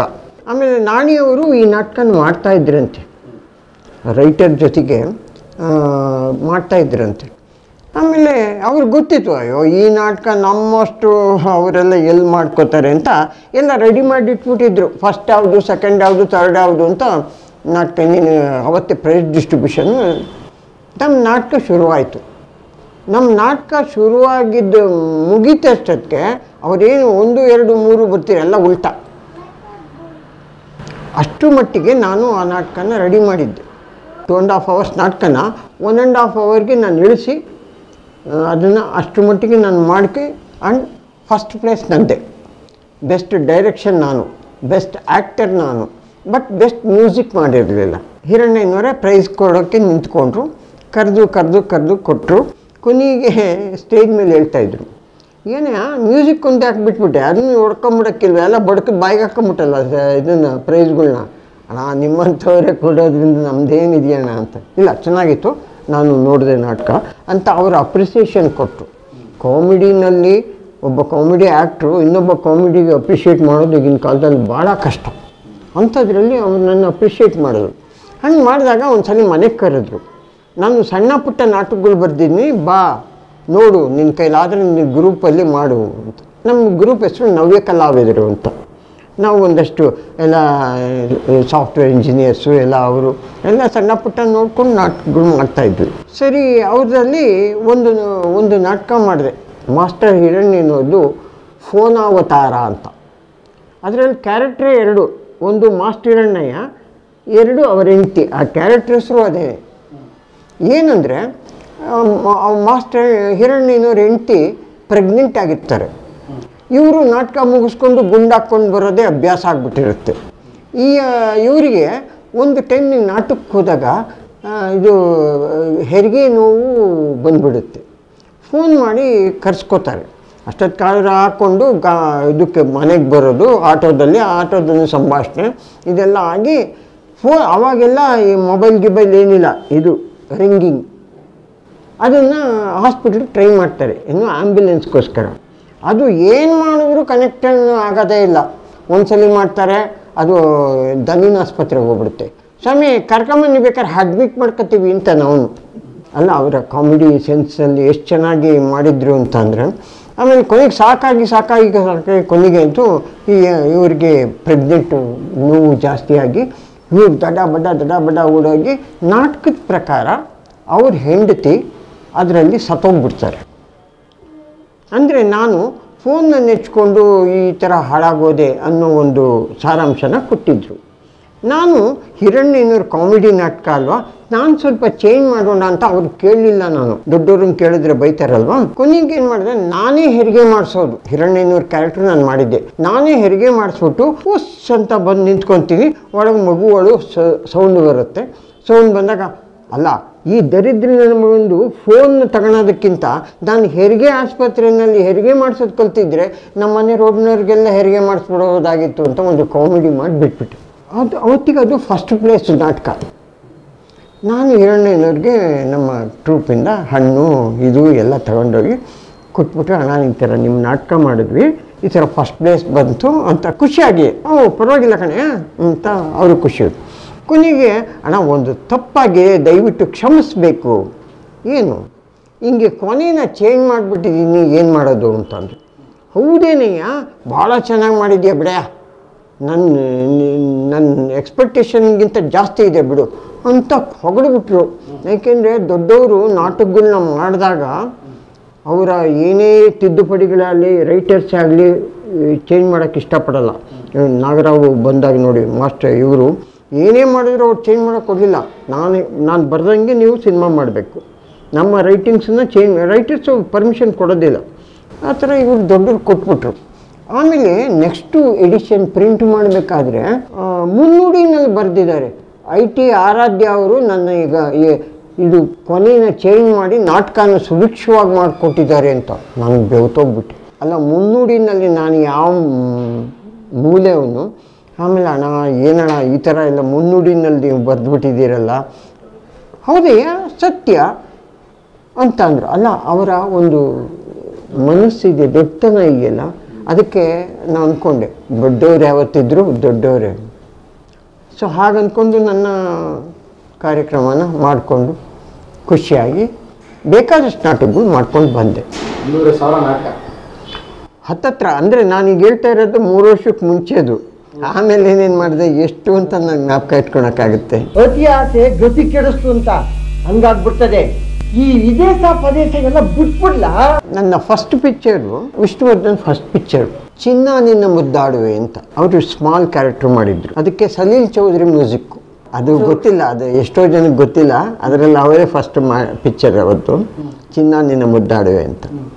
ಅದರಲ್ಲಿ ಬೇಬಿ ಯಾರೋ ಶಾಮಿಲಿನೋ ಯಾರೋ ಒಂದು ಮಾಡಿದ್ರು. ಅಲ್ಲಿ ಹೆಂಗೆ ನನಗೆ ಅವಕಾಶ ಸಿಕ್ತು ಅಂದರೆ, ಪ್ರಭಾತ್ ಶಿಶ್ವಿಹಾರ ಅಂತ ಒಂದು ಬೆಂಗಳೂರಿನಲ್ಲಿ ಒಂದು ಸಂಸ್ಥೆ ಇತ್ತು. ಅದರಲ್ಲಿ ನಾನು ಡ್ಯಾನ್ಸ್ ಡ್ರಾಮಾಸ್ ಮಾಡ್ತಾಯಿದ್ದೆ.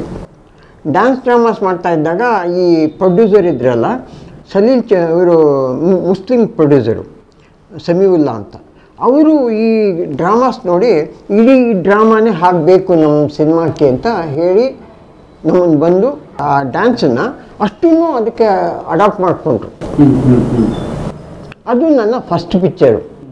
ಅವರೇನೆ ಖುಷಿಯಾಗಿ ಅವ್ರದ್ದು ಸೆಕೆಂಡ್ ಪಿಕ್ಚರ್ ಬಂತು, ಬಲು ಅಪರೂಪ ನಮ್ಮ ಜೋಡಿ ಅಂತ. ಅದರಲ್ಲಿ ಆರ್ತಿಯವರು, ಬಾಲಕೃಷ್ಣ, ನರಸಿಂಹರಾಜು, ಆಮೇಲೆ ಅಂಬರೀಷು, ಶ್ರೀನಾಥು ಎಲ್ಲ ಮಾಡಿದ್ರು. ಅವ್ರದ್ದು ಸೆಕೆಂಡ್ ಸಿನಿಮಾ. ತುಂಬ ಖುಷಿ ಆಯಿತು. ಅದರೊಳಗೆ ಏನಪ್ಪ ವಿಚಿತ್ರ ಅಂದರೆ, ನನಗಿಂತ ಒಂದು 8-9 ವರ್ಷ ದೊಡ್ಡದಾಗಿರೋ ಹೆಂಗಸು ನನಗೆ ಹೆಂಡತಿ, ನನಗೆ 10 ಮಕ್ಕಳು. ಆ ಥರ ಕ್ರಿಯೇಟ್ ಮಾಡಿಬಿಟ್ಟು ಒಂದು ಚಿಕ್ಕ ಕಾರೊಳಗೆ ಬಂದು ಒಂದು ಹೋಟೆಲ್ಗೆ ಇಳಿಯೋದು. ನೀವು ಸಿನಿಮಾ ನೋಡಿದ್ರೆ ಗೊತ್ತಾಗುತ್ತೆ. ಅಯ್ಯಯ್ಯೋ, ರಾತ್ರಿ ಆಗ್ತಾ ಬಂತು, ಎಲ್ಲೋಗದಪ್ಪ ಇಷ್ಟೊತ್ತಲ್ಲಿ, ಪಕ್ಕದಲ್ಲೆಲ್ಲಾದ್ರೂ ಹೋಟ್ಲು ಇದೆಯೋ ಇಲ್ವೋ. ಅದರಲ್ಲಿ ನನಗೆ ಆಶ್ಚರ್ಯ ಆಗೋದು, ಈ ಪಾತ್ರ ನನಗೆ ಕೊಟ್ಟವರಲ್ಲಪ್ಪ ಅಂತ. ಆಯಮ್ಮ ಏನು ಮಾಡೋದು, ಮೇಕಪ್ ಎಲ್ಲ ಮಾಡಿಕೊಂಡು ಎಲ್ಲ ಹೊರಗಡೆ ಹೋಗಿ ಮೇಕಪ್ ತೆಗಿಬೇಕಾದ್ರೆ ಇಲ್ಲಿ ಬನ್ನಿರಿ ಹೋಗ್ರಿ ಅಂತ ಎಲ್ಲ ರೋಪ್ ಹಾಕೋದು. ಅಲ್ಲಿ ಏನು ಮರಿ ಆಯ್ತಾ ನಿಮ್ಮದು ಶೂಟಿಂಗು ಅಂತ ನನಗೆ ನಗು ಬಂದ್ಬಿಡ್ತೀವಿ ರೀ ಅಂತಾರಲ್ಲಪ್ಪ. ಅಲ್ಲಿ ನೋಡಿದ್ರೆ ಯಜಮಾನ್ರು ಅಂತಾರೆ, ಇಲ್ಲಿ ನೋಡ್ರಿ ನಾನು ಮರಿ ಮಾಡಾಕ್ಬಿಟ್ಟಿದ್ರು.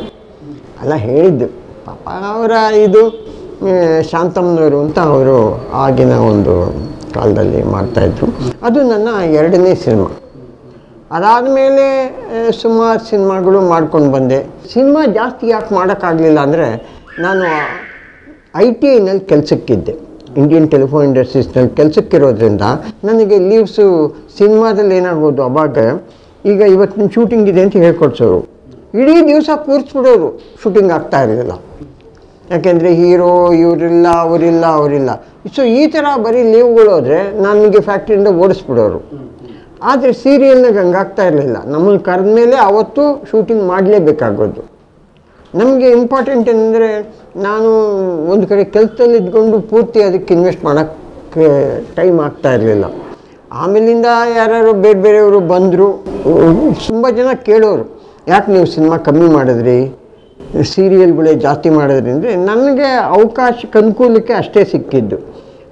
ಇವನು ನಮ್ಮ ಬುಲೆಟ್ ಪ್ರಕಾಶ್ ನನಗೆ ಫ್ಯಾನ್ ಅವನು. ಒಂದು ದಿವಸ ಗಾಂಧಿನಗರದಲ್ಲಿ ಅವ್ರು ಗ್ರೂಮ್ ಇಟ್ಕೊಂಡು ಪಾಪ ಅವತ್ತು ಹೋದೆ, ತುಂಬ ಸಣ್ಣ ಆಗ್ಬಿಟ್ಟಿದ್ದ. ನಾನು ಮಾತಾಡಿಸ್ದೆ ಬುಲೆಟ್ ಪ್ರಕಾಶ್ನ, ಏನಯ್ಯ ಹಿಂಗಾಗ್ಬಿಟ್ಟಿದ್ಯಾ ಯಾಕೆ ಅಂತ. ಬಿಡಿ ಹೋಗಲಿ, ನಾನು ನಿಮ್ಮ ಫ್ಯಾನು ಸಾರ್, ನೀವು ಯಾಕೆ ಕಮ್ಮಿ ಮಾಡ್ಕೊಂಬಿಟ್ರಿ ಅವಾಗ ಸಿನಿಮಾಗಳು, ನೀವು ಆದಮೇಲೆ ನಾನು ಬಂದಿದ್ದು ಸಾರ್ ಅಂತ ಅಂದ. ಓ ಪರವಾಗಿಲ್ಲಪ್ಪ, ನನಗೂ ಈ ಥರ ಫ್ಯಾನ್ಗಳಿದ್ದಾರೆ ಅಂತ ನಾನು ಅಂದ್ಕೊಂಡೆ. ಆ ಥರ ತುಂಬ ಜನ ಅದನ್ನೇ ಜೀವನ ಮಾಡೋರು ಬಂದರು, ಆದರು, ಬೆಳೆದರು. ನನಗೇನೆಂದರೆ ಆವಾಗ ಸೀರಿಯಲ್ಗಳು ಬಂದಿದ್ದರಿಂದ ಒಂದು ಸ್ವಲ್ಪ ಜನದ ಮಧ್ಯದಲ್ಲಿ ನಾನು ಬೆಳೆಯೋಕ್ಕೆ, ಹೆಸರು ಮಾಡೋಕ್ಕೆ ಅನುಕೂಲ ಆಯಿತು. ಮರೆಯಲಾಗದ ರೋಲ್ಗಳು ಯಾವ್ಯಾವುದು ಅಂದರೆ, ಒಂದು ರಂಗೇನಹಳ್ಳಿ ರಂಗಾದ ರಂಗೇಗೌಡ ಅಂತ ಅಂಬರೀಷ್ ಅವರು ನಾನು, ಇನ್ನೊಂದು ಕಂಠಿ ಅಂತ ಶ್ರೀಮುರಳಿ ಜೊತೆಗೆ, ಇನ್ನೊಂದು ಕಾಶಿನಾಥ್ ಜೊತೆ ಒಂದು ಸಿನಿಮಾ ಮಾಡಿದ್ದೆ ಅತಿ ಮಧುರ ಅನುರಾಗ ಅಂತ. ಆವಾಗ ಕಾಶಿ, ಸಂಕೇತ್ ಕಾಶಿ, ನಾನು, ನಾಗೇಂದ್ರ ಶಾ ಎಲ್ಲ ಮಾಡಿದ್ವಿ. ಅದು ಅವರೂರಲ್ಲೇ, ಅದು ಕುಂದಾಪುರದಲ್ಲಿ ಶೂಟಿಂಗ್ ಇತ್ತು. ಅದು ಅಷ್ಟೇ ಒಳ್ಳೆ ಕ್ಯಾರೆಕ್ಟ್ರು. ಆಗ್ಲಿಂದ ನಾನು ಮಾಡ್ಕೊಂಡು ಬರ್ತಾನೆ ಇದ್ದೆ ಸುಮಾರು ಕ್ಯಾರೆಕ್ಟ್ರು.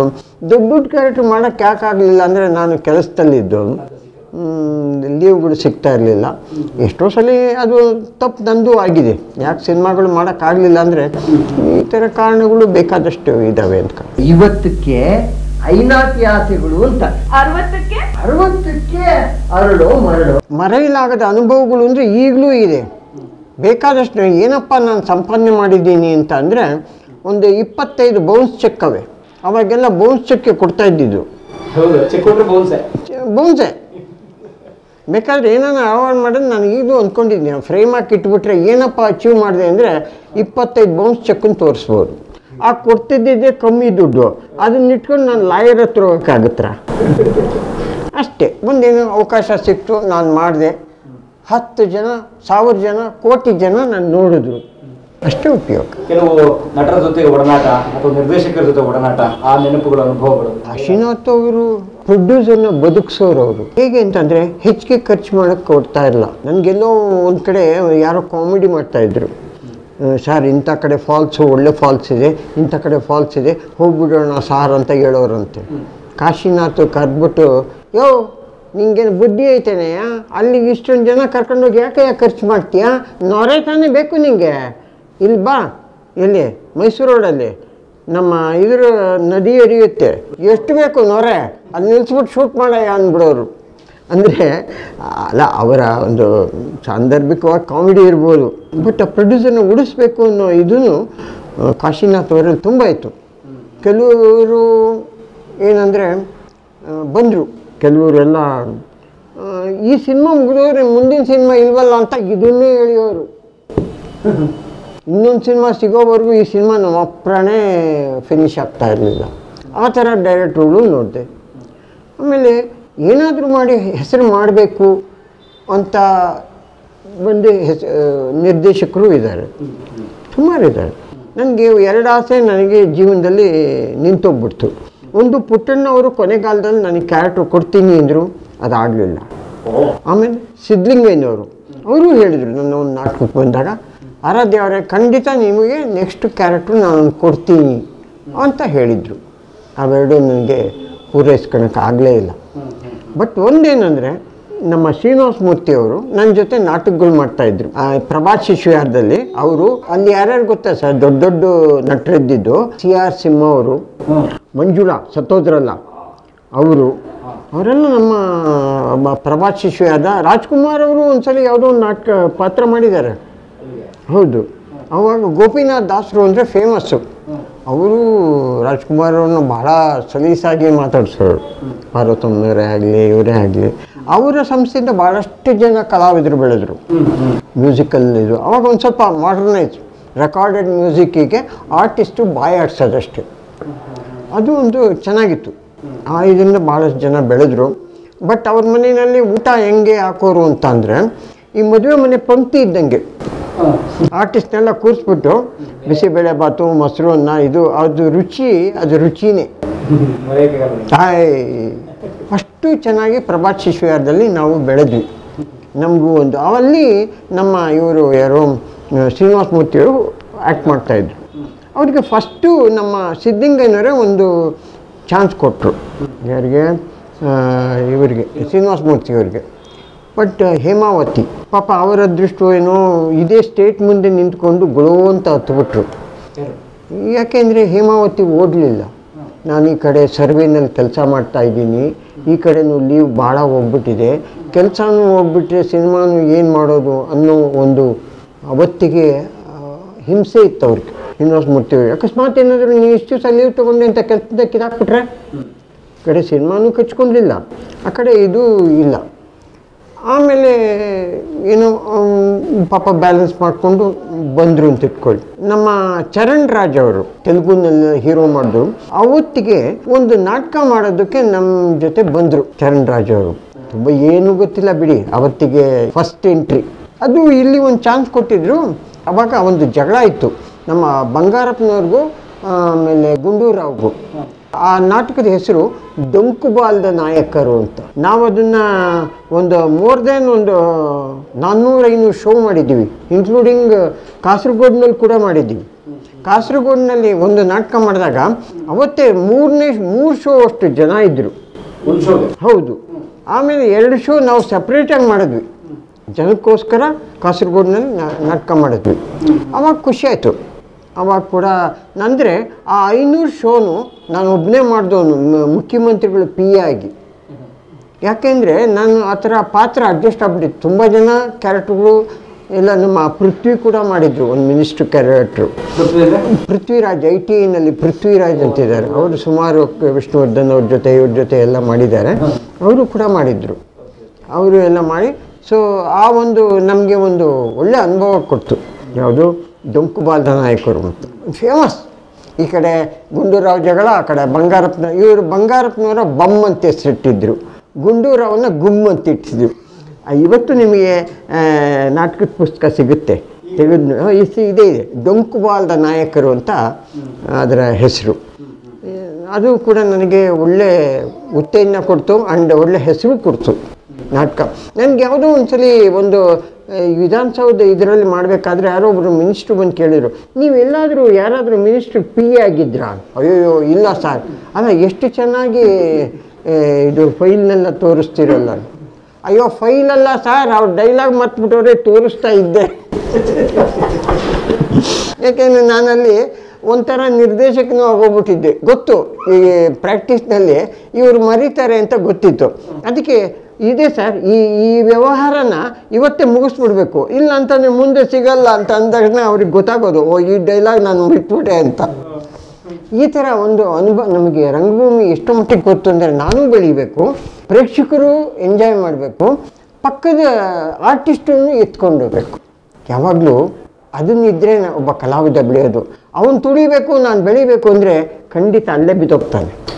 ಯಾವತ್ತು ನಾನು ನನಗಿಂತ ಇವ್ರನ್ನ ಬೆಳೆಸೋಕ್ಕೆ ಯಾವತ್ತು ನಾನು ಪ್ರಯತ್ನ ಪಡ್ತೀನಿ ಅಲ್ಲಿವರೆಗೂ. ಇವತ್ತು ಅಷ್ಟೇ. ಇವತ್ತು ನೋಡಿ, ನನಗಿವಾಗ ಈ ವಾಟ್ಸಪ್ಪು ಫೇಸ್ಬುಕ್ಕು ಬಂದಿರೋದ್ರಿಂದ ಎಷ್ಟು ಅನುಕೂಲ ಆಗಿದೆ ಅಂದರೆ, ತುಂಬ ಜನಕ್ಕೆ ಇಲ್ಲಿ ಆಡಿಷನ್ನ ನಾನು ಕಳಿಸ್ಕೊಡ್ತೀನಿ, ನನಗೆ ಬರುತ್ತೆ ಆಡಿಷನ್ನ. ಯಾಕೆ ಕಳಿಸ್ಕೊಡ್ತೀನಿ ಅಂತ ಅಂದರೆ, ಒಂದು ಅನುಭವ ಆಗಲಿ ಅಂತ. ಆಡಿಷನ್ ಅಂದರೆ ಏನು, ಅಲ್ಲೇನು ಕೇಳ್ತಾರೆ, ಇವರೆಲ್ಲ ಏನಂತಾರೆ. ಕೆಲವರು ಏನಾಗ್ಬಿಟ್ಟಿದೆ, ಅದು ವ್ಯಥೆಯಿಂದ ಹೇಳಬೇಕು ಏನೋ ಗೊತ್ತಾಗ್ತಾ ಇಲ್ಲ. ಕೆಲವು ಹುಡುಗರು ಬಂದು ಹೇಳಿದ್ರು, ಸರ್ ಇದು ಫೇಕು ಸರ್, ಆಡಿಷನ್ನೇ ಫೇಕ್ ಅಂತೆ, ಅಲ್ಲೇನೋ ಕಮಿಟ್ಮೆಂಟ್ ಕೇಳ್ತಾರಂತೆ. ನಾನು ಇದನ್ನೆಲ್ಲ ಏನು ಮಾಡೋಕ್ಕಾಗುತ್ತೆ? ನಾನು ಕಲೆ ಬೆಳೀರಿ ಅಷ್ಟು ಹೇಳ್ಬೋದೇ ವಿನ ಅಲ್ಲಿ ಪರಿಸ್ಥಿತಿಗೆ ನಾನು ಏನೂ ಮಾಡೋಕ್ಕಾಗೋದಿಲ್ಲ. ನೋಡ್ರಪ್ಪ ಬಿಟ್ಟುಬಿಡಿ. ನೋಡಿ, 1000ರಲ್ಲಿ ಒಂದು 20-30% ಒಳ್ಳೆಯವ್ರು ಸಿಗ್ತಾರೆ. ಪ್ರಯತ್ನ ಬೀಳಿ. ಮರಕ್ಕೆ ಒಂದು ಕಲ್ಲು ಹೊಡೆದ್ರೆ ಯಾವುದೋ ಒಂದು ಕಾಯಿ ಬೀಳುತ್ತೆ. ನೀವು ಸುಮ್ಮನೆ ಮನೇಲಿ ಇದ್ಬಿಡೋದಕ್ಕಿಂತ ಇದು ಬೆಟರು ಅಂತ ಎಷ್ಟೋ ಜನಕ್ಕೆ ನಾನು ಹೇಳ್ಕೊಡಿ, ಇವತ್ತು ಕೂಡ ಹೇಳ್ತಾ ಇದ್ದೀನಿ, ರಂಗಭೂಮಿ ಮಾಡಿ. ಆಮೇಲೆ ಎಷ್ಟೋ ಜನಕ್ಕೆ ಪ್ರೇಕ್ಷಕರು ಈಗಿದ್ದಾರಲ್ಲ, ನಿಮ್ಮ ಒಂದು ಅನಿಸಿಕೆ ಅಂತ ನಿಮಗೊಂದು ಪ್ರಶ್ನೆ ಹಾಕ್ತೀನಿ. ಗುರುಗಳನ್ನ ಅಂತ ನೀವು ಒಬ್ಬ ಆರ್ಡಿನರಿ ಒಬ್ಬ ಕಲಾವಿದ ಆಗಬೇಕು ಅನ್ನೋನಿಗೆ ಗುರುಗಳು ಯಾರು ಅಂತ ಅಂದ್ಕೊಂಡಿದ್ದೀರಾ? ಬೆಳಿಗ್ಗೆ ಎದ್ದರೆ ನಾನಾ ಥರ ಗುರುಗಳು ಸಿಗ್ತಾರೆ. ಬೆಳಿಗ್ಗೆ ಬಂದು ಹಾಲು ಕೊಡೋನು ಬರೋನು, ಅವನು ಮಾತಾಡೋ ಸ್ಟೈಲ್ನ ನೀನು ಅನುಕರಣೆ ಮಾಡಿದ್ರೆ ಹಾಲ್ನೋನಾಗೋಗ್ತೀಯ. ಅಂಗಡಿಗೆ ಹೋಗಿ ಅಂಗಡಿಯವನ ಜೊತೆ ಮಾತಾಡಿದ್ರೆ ಅಂಗಡಿಯವನಾಗೋಗ್ತೀಯ. ಕಂಡಕ್ಟ್ರ್ ಜೊತೆ ಮಾತಾಡಬೇಕಾದ್ರೆ ಕಂಡಕ್ಟ್ರ್ ಆಗೋಗ್ತೀಯ. ಅವ್ರು ಮಾತಾಡೋ ಸ್ಟೈಲ್ನ ನೀನು ಅಡಾಪ್ಟ್ ಮಾಡ್ಕೊ. ಅವ್ರಿಗಿಂತ ಬೇಕಾ ಗುರುಗಳು ನಿಮಗೆ? ವಾಚ್ ಮಾಡಿ. ಈಗ ನಾವು ಬಸ್ ಸ್ಟ್ಯಾಂಡ್ನಲ್ಲಿ ಇರಬೇಕಾದ್ರೆ ನಮ್ಮ ಇವರು ಏನು ಹೇಳ್ತೀರಿ, ಅವ್ರು ಬಂದು ಪ್ರಾಣ ತೆಗಿತಾರೆ ದುಡ್ಡಿಗೆ. ಅವ್ರ ಕ್ಯಾರೆಕ್ಟ್ರು ಕೂಡ ನಾನು ಮಾಡಬಲ್ಲೆ. ಅವ್ರನ್ನ ಅಡಾಪ್ಟೇಷನ್ ಮಾಡ್ಕೊ, ನೋಡು ಯಾವ ರೀತಿ ಇದು ಮಾಡ್ತಾರೆ, ಯಾವ ಸ್ಟೈಲ್ನಲ್ಲಿ ಮಾತಾಡ್ತಾರೆ. ಒಂದು ಹೆಂಗಸು, ನಾನಾ ಥರ ಹೆಂಗಸರುಗಳು ನೋಡಿ, ಯಂಗ್ಸ್ಟರ್ಸು ಒಂದು ಸ್ಟೈಲ್ನಲ್ಲಿ ಮಾತಾಡ್ತಾರೆ, ಮಧ್ಯವರ್ತಿ ಜನ ಒಂಥರ ಮಾತಾಡ್ತಾರೆ, ವಯಸ್ಸಾದವರು ಒಂಥರ ಮಾತಾಡ್ತಾರೆ. ನೀನು ಅಬ್ಸರ್ವ್ ಮಾಡಿದ್ರೆ ನಿನಗಿಂತ ಇನ್ನಿಂಥ ಗುರುಗಳು ಬೇಕು. ಬಟ್ ಅದನ್ನು ಹೋಮ್ವರ್ಕ್ ಮಾಡ್ಕೋಬೇಕು. ನೀನು ಕಲಾವಿದ ಆಗಿದೆಯಾ ಇಲ್ಲ ಅನ್ನೋದಕ್ಕೆ ರಂಗಭೂಮಿ ನೋಡ್ಕೊ. ಈಗ ಎಷ್ಟೋ ಸ್ಕೂಲ್ಗಳು ಬಂದಿದ್ದಾವೆ, ಅದರಲ್ಲಿ ಯಾವುದನ್ನು ಒಂದು ಒಳ್ಳೆ ಸ್ಕೂಲ್ ಹುಡುಕೊಂಡು ಅಲ್ಲಿ ನೀನು ತಯಾರಿ ಮಾಡ್ಕೊ, ಹೇಳ್ಕೊಡ್ತಾರೆ. ಅಲ್ಲಿ ಆದರೆ ಕಲಾವಿದ ಆಗ್ಬೋದಲ್ವ? ಅದು ಬಿಟ್ಬಿಟ್ಟು ನೀವು ಸುಮ್ಮನೆ ನಾನು ಕಲಾವಿದ ಆಗಬೇಕು ಅಂತ ಗಾಂಧಿನಗರಕ್ಕೆ ಅಲ್ದು ಬರೀ ಸರ್ಟಿಫಿಕೇಟು ಫೋಟೋಗಳು ಈಗ ಟಿಕ್ ಟಾಕ್ಗಳು ತೋರಿಸ್ಕೊಂಡಿದ್ರೆ ಯಾವಾಗ ಕಲಾವಿದ ಆಗೋದು? ನಿಜವಾಗಿ ಹೇಳ್ತೀನಿ ಕೇಳಿ, ರಂಗಭೂಮಿ ತಾಯಿ ಇದ್ದಂಗೆ. ರಂಗಭೂಮಿ ನೀವು ಯಾವತ್ತು ತಾಯಿ ಮೋಸ ಮಾಡ್ತಾರ? ತುತ್ತು ಕೊಡ್ತಾರೆ, ಊಟ ಮಾಡಪ್ಪ ಅಂತ ಹೇಳ್ತಾರೆ, ಹೀಗಲ್ಲ ಹಾಗೆ ಎಲ್ಲ ಥರದ ರುಚಿನೂ ಕೊಡ್ತಾರೆ. ಅದರಿಂದ ನಾನು ಹೇಳೋದೇನೆಂದರೆ ರಂಗಭೂಮಿನ ಬಿಡಬೇಡಿ. ಆಮೇಲೆ ಅದನ್ನು ಪೂಜಿಸಿ, ದೇವರು ಅಂತ ಪೂಜಿಸಿ, ಅದು ನಿಮ್ಗೆ ಒಲಿಯುತ್ತೆ. ಈಗ ದೇವಸ್ಥಾನದಲ್ಲಿ ದೇವರು ಒಲಿಬೇಕು ಅಂದರೆ ನೀವು ಭಕ್ತಿಯಿಂದ ಬೇಡ್ಕೊಂಡ್ರೆ ತಾನೆ. ಹಾಗೆ ರಂಗಭೂಮಿನೂ ನೀವು ಆ ರೀತಿ ಹೊಲಿಸ್ಕೊಳ್ಳಿ, ಖಂಡಿತ ನೀವು ಬೆಳಿತೀರ. ಬೆಳೆಯೋದಕ್ಕೆ ಮುಂಚೆ ನೀವೇನು, ನಿಮ್ಮ ಮನೆಯವರಿಗೆ ತಕ್ಕನಂಗೆ ನೋಡ್ಕೋಬೇಕು. ಯಾಕೆಂದರೆ ನೀವು ಇದರಲ್ಲೇ ಜೀವನ ಮಾಡಿ ನಾನು ಮನೆ ಸಾಕ್ತೀನಿ ಅಂತ ಹೇಳಿದರೆ ಈಗಿನ ಕಾಲದಲ್ಲಿ ನನ್ನ ಒಂದು ಅನುಭವದಲ್ಲಿ ಇದು 3ನೇ ತಲೆಮಾರು ಜನನ ನಾನು ನೋಡ್ತಾ ಇರೋದು. 3ನೇ ತಲೆಮಾರಿನವ್ರಿಗೆ ಏನಾಗಿದೆ, ತುಂಬ ಏನೋ ಕನ್ಫ್ಯೂಷನ್ನಲ್ಲಿದ್ದಾರೆ. ಹೀಗಾದರೆ ನಾನು ಆ್ಯಕ್ಟ್ರ್ ಆಗ್ಬೋದು, ಹೀಗಾದರೆ ನಾನು ಇದಾಗ್ಬೋದು. ತಪ್ಪಾಗುತ್ತೆ. ಒಂದು ಜೀವನಕ್ಕೆ ಏನಾದರೂ ಒಂದು ಇಟ್ಕೊ, ಆಮೇಲೆ ಇದನ್ನು ಮಾಡು. ಇದನ್ನು ಸಾಮಾನ್ಯವಾಗಿ ಈಗ ಬದುಕೋದೇನು ನನ್ನ ಅನಿಸಿಕೆಯಲ್ಲಿ, ಉಪ್ಪಿನಕಾಯಿ ಇಟ್ಕೊಂಡ್ರೆ ಬದುಕ್ತಾನೆ. ಉಪ್ಪಿನಕಾಯಿ ಯಾವತ್ತೂ ಊಟ ಆಗಲ್ಲ. ಬಟ್ ಊಟ ಇಲ್ದಲ್ಲೇ ನೀವು ಬದುಕೋಕ್ಕಾಗುತ್ತಾ? ಉಪ್ಪಿನಕಾಯಿಂದ ಬದುಕ್ಬೋದು, ಆದರೆ ಊಟ. ಅದಕ್ಕೆ ನಾನು ಹೇಳೋದೇನೆಂದರೆ ಇದನ್ನು ಊಟ ಮಾಡ್ಕೊಳಕ್ಕೆ ಹೋಗಬೇಡಿ, ಉಪ್ಪಿನಕಾಯಿ ಥರ ಇಟ್ಕೊಳ್ಳಿ, ಆಗುತ್ತೆ, ಬೇಕಾದಷ್ಟಾಗುತ್ತೆ. ಚರಣ್ ರಾಜ್ ಅವರು ಬಂದರು, ಬಂದು ಒಂದು ಒಳ್ಳೆ ಪಾತ್ರ ಕೊಟ್ಟಿದ್ದರು ನಮ್ಮ ಇವರು. ಅಷ್ಟೊತ್ತಿಗೆ ಸಿದ್ಲಿಂಗಯ್ಯನವ್ರು ಕಾಲ್ ಬಂತು ಅವ್ರಿಗೆ, ನಿನ್ಗೊಂದು ಒಳ್ಳೆ ಕ್ಯಾರೆಕ್ಟ್ರು, ಕಾಲೇಜ್ ಲೀಡ್ರ್ ಕ್ಯಾರೆಕ್ಟ್ ಕೊಟ್ಟಿದ್ದೀನಿ, ನೀನು ಬಂದ್ಬಿಡು ಅಂತ. ಇಲ್ಲಿ ಅಷ್ಟೊತ್ತಿಗೆ 1 ವಾರ ಪ್ರಾಕ್ಟೀಸ್ ಮಾಡಿದರು, ಕೈ ಕೊಟ್ಬಿಟ್ರು. ಆಮೇಲೆ ಫೋನ್ ಮಾಡಿದ್ರು, ಯಾರೋ ಇವರು ಮಾಡಿಬಿಟ್ಟು, ನೀನು ಹೆಂಗೆ ನನ್ನ ನಾಟಕ ಒಪ್ಕೊಂಡು ಅಲ್ಲಿ ಸಿನಿಮಾ ಒಪ್ಕೊಂಡೆ, ನಾನೀಗ ಕ್ಯಾನ್ಸಲ್ ಮಾಡ್ತೀನಿ. ಹೊತ್ತಿಗೆ ಅವ್ರಿಗೆ ವ್ಯಾಲ್ಯೂ ಇತ್ತು. ಸಿದ್ಲಿಂಗಯ್ಯ ಬಂದು ಕಾಲಿಟ್ಕೊಂಬಿಟ್ಟ, ಅಣ್ಣ ಜೀವಮಾನ ನನಗೆ ಹೋಗ್ಬಿಡುತ್ತೆ, ಒಂದು ಒಳ್ಳೆ ಕ್ಯಾರೆಕ್ಟ್ರು ಸಿಕ್ಕಿದೆ, ದಯವಿಟ್ಟು ನಾನು ಬಿಟ್ಬಿಡಿ ಅಂತ ಹಿಡ್ಕೊಂಡು ಆಮೇಲೆ ಇದು ಮಾಡಿದ್ರು. ಅವತ್ತಿಗೆ ಚರಣ್ ರಾಜು ಹೇಗೆ ಬೆಳೆದ್ರು ಅನ್ನೋದಕ್ಕೆ ನಾನು ಒಂದು ಉದಾಹರಣೆ ಕೊಟ್ಟೆ ಅಷ್ಟೆ. ಆಮೇಲೆ ಬೆಳೀತಾ ಹಿಂದಿಗೂ ತೆಲುಗುಗೂ ಹೋದರು, ಒಳ್ಳೆ ಆ್ಯಕ್ಟ್ರು ಆದರು. ಬಟ್ ಏನಂದರೆ ಜೀವನದಲ್ಲಿ ಯಾರು ಸುಖವಾಗಿ ಮೇಲೆ ಬರೋಕ್ಕಾಗಲ್ಲ, ತುಂಬ ಕಷ್ಟ ಬೀಳಬೇಕಾಗುತ್ತೆ. ಜೊತೆಗೆ ನೀವು ಹೋಗಬೇಕಾದ್ರೆ ಪಕ್ಕದವ್ರನ್ನೂ ಆದಷ್ಟು ಟ್ರೈ ಮಾಡಿ, ಅವ್ರನ್ನೂ ಎಳ್ಕೊಂಡು ಹೋಗೋಕ್ಕೆ ಬೆಳೆಯೋಕ್ಕೆ ಟ್ರೈ ಮಾಡಿ. ಬಟ್ ಇನ್ನೊಬ್ಬರು ತಲೆ ಮೇಲೆ ಕಾಲಿಟ್ಟು ಬೆಳಿತೀನಿ ಅಂತ ಏನಾದರೂ ತಿಳ್ಕೊಂಡಿದ್ರೆ ನಿಮ್ಮಂಥ ಮೂರ್ಖರು ಯಾರೂ ಇಲ್ಲ. ನೀವು ತಲೆ ಮೇಲೆ ಕಾಲಿಡ್ತೀನಿ ಅಂದರೆ ನಿಮ್ಮ ತಲೆ ಮೇಲೆ ದೊಡ್ಡ ಕಾಲು ಕಾದಿರುತ್ತೆ, ಅದು ಬೇಡ ಅಂತ ನನ್ನ ಒಂದು ಅನಿಸಿಕೆ, ನನ್ನ ಒಂದು ಅನುಭವದಲ್ಲಿ. ಧಾರಾವಾಹಿಗಳು ಹೇಳಿದ್ನಲ್ಲ, ಆವಾಗಲಿಂದ ನನಗೆ ವಠಾರ ಅಂತ ಒಂದು ಮಾಡಿದ್ವಿ, ಅದು 3,500 4,000 ಎಪಿಸೋಡ್ಸ್ ಆಯಿತು. ಕೊನೆಯಲ್ಲಿ ನಾನು ಒಂದು 250-300 ಎಪಿಸೋಡ್ ಕೂಡ ನಾನೇ ಮಾಡಿದೆ. ಅದರಲ್ಲೂ ನನಗೆ ಒಳ್ಳೆ ಹೆಸರು ಬಂತು.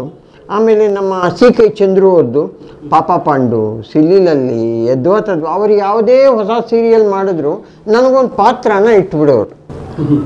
ಒಂದು ಕಡೆ ಯಾವುದರಲ್ಲಿ ಒಂದು ಡಾಕ್ಟ್ರ್ ಕ್ಯಾರೆಕ್ಟ್ರು ಸ್ಪೆಷಲಾಗಿ ಸೃಷ್ಟಿ ಮಾಡಿದ್ರು. ಇವತ್ತು ಭಾಳ ಜನ ನೆನೆಸ್ಕೋತಾರೆ ಆ ಡಾಕ್ಟ್ರ್ ಕ್ಯಾರೆಕ್ಟರ್ನ. ನೋಡ್ರಿ ಡಾಕ್ಟ್ರೇ ಬನ್ನಿ, ಹೌದು ನಾನು ಯಾರು ಗೊತ್ತಾ, 3 in 1 doctor, Ayurvedic, homeopathy, allopathy, 3 fail ಆದರೆ ಪೇಷಂಟ್ ತಿತ್ತಿ ಯಾರಿಗೆ ಕಾಯಿಲೆ, ಇಷ್ಟು ಕೇಳ್ತಾ ಇದ್ದೆ. ತುಂಬ ಖುಷಿ ಬರೋದು ನಮಗೆ. ಯಾವ್ಯಾವ ಪಾತ್ರ ಹೆಂಗೆ ಜೀವ ಕೊಟ್ಟಿದೆ ಅಂತ ನನಗೆ ಎಲ್ಲ ಕೊಟ್ಟಿದೆ. ಬಟ್ ಬೇರೆ ಲ್ಯಾಂಗ್ವೇಜಸ್ನಲ್ಲಿ ನಾನು ಮಾಡಿರೋದು ಅಂದರೆ ಒಂದು ತಮಿಳ್ ನಾಟಕ, ಒಂದು ಮಲಯಾಳಂ ಸಿನಿಮಾ. ಅದು ಮಲಯಾಳಂ ಸಿನಿಮಾನ ಕನ್ನಡದವರು ಸೇರಿಕೊಂಡು ಅಭಿನಯ ಎಲ್ಲ ಮಾಡಿದರು. ಮಲ್ಪೆನಲ್ಲಿ ಶೂಟಿಂಗ್ ಇತ್ತು, ಅದಂತೂ ಕಡಲ್ ಅಂತ. ಆಮೇಲೆ ಒಂದು ತಮಿಳ್ ನಾಟಕ, ತಮಿಳ್ನವರು ITನಲ್ಲಿ ಜಾಸ್ತಿ ಇರೋದ್ರಿಂದ ಒಂದು ಕ್ಯಾರೆಕ್ಟ್ರ್ ಕೊಟ್ಟರು. ಸರ್ ನೀವೇ ಮಾಡಬೇಕು ಈ ಪಾತ್ರನ, ಬೇರೆ ಅಲ್ಲ ತಮಿಳು ನನಗೆ ಬರಲ್ಲ, ಇಲ್ಲ ನಾವು ಹೇಳ್ಕೊಡ್ತೀವಿ ನೀವು ಮಾಡಿ. ನನಗೆ ಏನೋ ಎಲ್ಲೋ ಒಂದು ಕಡೆ ಅನ್ನಿಸ್ತು, ಏನು ನನ್ನ ಯಾಕೋ ಮಾಡಿಸ್ತಾ ಇದ್ದಾರಲ್ಲ ಅಂತ. ಅದು ತಮಿಳ್ ನಾಟಕ ಅಂತ ಅಂದರೆ ಅವತ್ತಿಗೆ ಶ್ರೀಲಂಕಾ ಗಲಾಟೆ ಇತ್ತು ಗೊತ್ತಾ, ಆವಾಗ LTTನವರು ಜಾಸ್ತಿ ಇದ್ದರು. ಆಗ LTTನವರು ಒಂದು ಮನೆಗೆ ನುಗ್ಗಿ ಒಂದು ಹುಡುಗಿನ ರೇಪ್ ಮಾಡಿಬಿಟ್ಟು, ಈ ಹುಡುಗ ತಮ್ಮ, ಇವನು ಮೆಂಟಲಿ ರಿಟಾರ್ಡೆಡ್, ಅರ್ಧಂಬರ್ಧ, ಅವನಿಗೆ ಅಕ್ಕ ರೇಪ್ ಆಗಿರೋದು ಗೊತ್ತಿಲ್ಲ, ಊಟ ಮಾತ್ರ ಅಕ್ಕ ಅವನಿನ್ನು ಡಲ್ಲ, ಅಕ್ಕ ಪಸಿಕ್ಕಿದ್ದು ಸೋರು ಪೋಡು, ಇವತ್ತು ನನಗೆ ಮರೆಯೋಕ್ಕಾಗಿದೆ ಇಷ್ಟೇ ಡೈಲಾಗು, ಅಕ್ಕ ಪಸಿಕ್ಕಿದ್ದು ಸೋರು ಪೋಡು ಅಂದರೆ ಅಕ್ಕ ಹೊಟ್ಟೆ ಹಸಿತಾ ಇದೆ ಅನ್ನ ಹಾಕು ಅಂತ, ಇಷ್ಟೇ, ಇನ್ನೇನು ಬೇರೆ ಡೈಲಾಗೇ ಇಲ್ಲ. ಬಟ್ ಅವಳು ಬಿದ್ದಿರ್ತಾಳೆ, ಅಕ್ಕ ಹಿಂಗಲ್ಲ, ಅಕ್ಕ ಪಸಿಕ್ಕಿದ್ದು ಅಕ್ಕ ಸೋರು ಪೋಡು, ಅವಳಿಗೆ ಗೊತ್ತಿಲ್ಲ, ಅವಳು ಬಿದ್ದಿದ್ದಾಳೆ, ಬೇರೆ ಇವರೆಲ್ಲ ನುಗ್ತಾ ಇದ್ದಾರೆ. ಹೇಳಿ ಕೊನೆಗೆ ನನಗೆ ತಾಳಲಾರ್ದೆ ಅವರು ಅನ್ನ ಒಡೆದಾಕಿರ್ತಾರೆ ಮಡಿಕೆ, ಆ ಅನ್ನನ ನಾನು ಆಯ್ಕೊಂಡು ತಿಂತೀನಿ, ಕೆಳಗೆ ಬಿದ್ದು ಮಣ್ಣಿಗೆ ಒರೆಸ್ಕೊಂಡು ಅನ್ನನ ತಿಂತೀನಿ, ಯಾಕೆಂದರೆ ಹಸಿವು, ಏನೂ ಮಾಡೋಕ್ಕಾಗಲ್ಲ. ಆ ಪಾತ್ರ ನನಗೆ ಓವರಾಲ್ ಬೆಸ್ಟ್ ಸಪೋರ್ಟಿಂಗ್ ಆ್ಯಕ್ಟ್ರ್ ಕೊಟ್ಬಿಡೋದ, ನನಗೆ ಭಯ ಆಗೋಯ್ತು. ಏನು ನೀವು ಎಂತೆಂಥ ತಮಿಳಿನಲ್ಲಿ ಎಂತೆಂಥ ಆ್ಯಕ್ಟ್ರುಗಳಿದ್ದಾರೆ, ನಾನು ಈ ಪಾತ್ರ ಇಷ್ಟು ಮಟ್ಟಿಗೆ ತುಂಬುತ್ತಾ ಅಂತ ನನಗೆ ಅವತ್ತೇ ಗೊತ್ತಾಗಿದ್ದು. ಇದಕ್ಕೆ ನಟನಿಗೆ ಭಾಷೆ ಯಾವುದು ಇಟ್ಕೋಬಾರ್ದು, ಕಲೆನೇ, ಭಾಷೆನ ಯಾವತ್ತೂ ನಾವು ಅದು ಆ ಭಾಷೆ ಈ ಭಾಷೆ ಅಂತ ಯಾವತ್ತೂ ಇಟ್ಕೋಬಾರ್ದು. ನೀನು ಮಾಡೋ ನಟನೆ ಕರೆಕ್ಟಾಗಿದ್ದರೆ ಅದೇನಾಗೋಗಲಿ, ಮೂಗ ಆಗಿದ್ದರೂ ಕೂಡ ಯು ಕ್ಯಾನ್ ಗಿವ್ ಆ್ಯಕ್ಷನ್. ಅದಕ್ಕೆ ನಾವು ಎಲ್ಲರನ್ನೂ ಪ್ರೀತಿ ಮಾಡೋಣ, ನಮ್ಮ ತಾಯಿ ನಮ್ಮ ಕನ್ನಡ ಅದ್ರ ಬಗ್ಗೆ ಬೆಲೆ ಕೊಡೋಣ. ಬಟ್ ಬೇರೆ ಭಾಷೆನ ಹೀಗೆಳೆಯೋದು ಬೇಡ. ಅದಕ್ಕೆ ಅವ್ರಿಗಿರೋ ಪವರ್ ಅವ್ರಿಗಿದೆ, ನಮಗಿರೋ ಪವರ್ ನಮಗಿದೆ. ಬೆಳೆಸೋಣ, ನಮ್ಮ ತಾಯಿನೂ ಬೆಳೆಸೋಣ, ಬೇರೆ ಭಾಷೆಗಳನ್ನ ನೋಡಿ ಎಂಜಾಯ್ ಮಾಡೋಣ. ಒಂದು ಪಿಕ್ಚರ್ ಚೆನ್ನಾಗಿದೆ ಅಂದಾಗ ಎಂಜಾಯ್ ಮಾಡೋಕ್ಕೆ ಕಷ್ಟ ಏನು ಬಂತು? ನಾನು ಈಗ ಏನಾಗ್ಬಿಟ್ಟೈತೆ, ಈ ಕರೋನಾ ಬಂದಾದಮೇಲೆ ತುಂಬ ಸಿನಿಮಾಗಳನ್ನ ಈಗ ಅಮೆಝಾನ್ನಲ್ಲಿ ನೋಡ್ತಾ ಇದ್ದೀನಿ. ಅಮೆಝಾನ್ನಲ್ಲಿ ಎಂತೆಂತಹ ಸಿನಿಮಾಗಳು ಬರ್ತಾಯಿದೆ ಅಂದರೆ, ಕಮ್ಮಿ ಬಡ್ಜೆಟ್ಟಲ್ಲಿ ಇಂತಹ ಸಿನಿಮಾ ಮಾಡ್ತಾರಾ ಅಂತ ನನಗೆ ತುಂಬ ಆಶ್ಚರ್ಯ ಆಗ್ತಾಯಿದೆ. ತುಂಬ ಜನ ಪ್ರೊಡ್ಯೂಸರ್ಸಿಗೆ ನಾನು ಹೇಳ್ತಾ ಇದ್ದೀನಿ, ದಯವಿಟ್ಟು ದೊಡ್ಡ ಬಡ್ಜೆಟ್ ಸಿನಿಮಾಗಳನ್ನ ಬಿಟ್ಟು ಈ ಅಮೆಝಾನ್ದು ಮೀಡಿಯಮ್ ಕ್ಲಾಸ್ ಬಡ್ಜೆಟ್ಗಳು ಸಿನಿಮಾಗಳು ಮಾಡಿ, ನಿಮಗೂ ಕಾಸು ಬರುತ್ತೆ, ನೀವು ಬದುಕೋತೀರಾ ಅಂತ ಹೇಳ್ತಾ ಇದ್ದೀನಿ. ಅದು ಎಷ್ಟು ಜನಕ್ಕೆ ತಲುಪ್ತಾ ಇದೆಯೋ ಗೊತ್ತಿಲ್ಲ. ಬಟ್ ಕರೋನಾ ಟೈಮ್ನಲ್ಲಿ ಏನಾಯಿತು ಅಂದರೆ, ನೀವು ಬೈಕೊಳ್ಳಲ್ಲ ಅಂದರೆ ನಂದೊಂದು ಮಾತು, ಕರೋನಾ ಬಂದಮೇಲೆ ನಾನು ನೋಡಿದೆ, ನಾನು ಅನ್ನೋ ಮನುಷ್ಯರಿಗೆ ಕರೋನಾ ಭಾಳ ಬುದ್ಧಿ ಕಲಿಸ್ತು. ಯಾವನು ನನ್ನ ಬಿಟ್ಟರೆ ಇಲ್ಲ ನಾನು ಅನ್ನೋ ಅಹಮನ್ನು ಕರೋನಾ ಪೂರ್ತಿ ಅದುಂಬಿಡ್ತು. ಹೇಗೆ ಅಂತ ನಾನು ಬಿಡಿಸಿ ಹೇಳಲ್ಲ, ಅದನ್ನು ತಿಳ್ಕೊಂಡವ್ರಿಗೆ ಗೊತ್ತಾಗುತ್ತೆ. ಆಮೇಲೆ ಇನ್ನೂ ಕೆಲವು ಪ್ರೇಕ್ಷಕರು ನನ್ನ ಹತ್ರ, ನಾನು ಪ್ರೇಕ್ಷಕರಿಗೆ ತುಂಬ ಹತ್ತಿರ, ಪ್ರೇಕ್ಷಕರು ನನ್ನ ಕೆಲವರು ಕೇಳೋರು, ಏನು ಸರ್ ನಿಮಗೆ ಯಾವುದು ಅವಾರ್ಡ್ಸ್ ಬಂದಿಲ್ವಾ ಅಂತ. ಯಾಕೆ ಬಂದಿಲ್ಲ? ಇಡೀ ಕರ್ನಾಟಕದ ಮೂಲೆಗೆ ಹೋದ್ರು 10 ಜನದಲ್ಲಿ 5 ಜನ ಗುರ್ತು ಮಾತಾಡಿಸ್ತಾರೆ, ಇದಕ್ಕಿಂತ ಬೇಕಾ ಅವಾರ್ಡ್ ನನಗೆ? ಅವರು ಗೌರ್ಮೆಂಟ್ನವರು ನೋಡಿ, ಗೌರ್ಮೆಂಟ್ನವ್ರಿಗೆ ನಾಳೆನೂ ನಾನು 2 ಥರ ಮಾಡಿದ್ದು ತಗೋಬೋದು, ಅದು ಬೇಡ.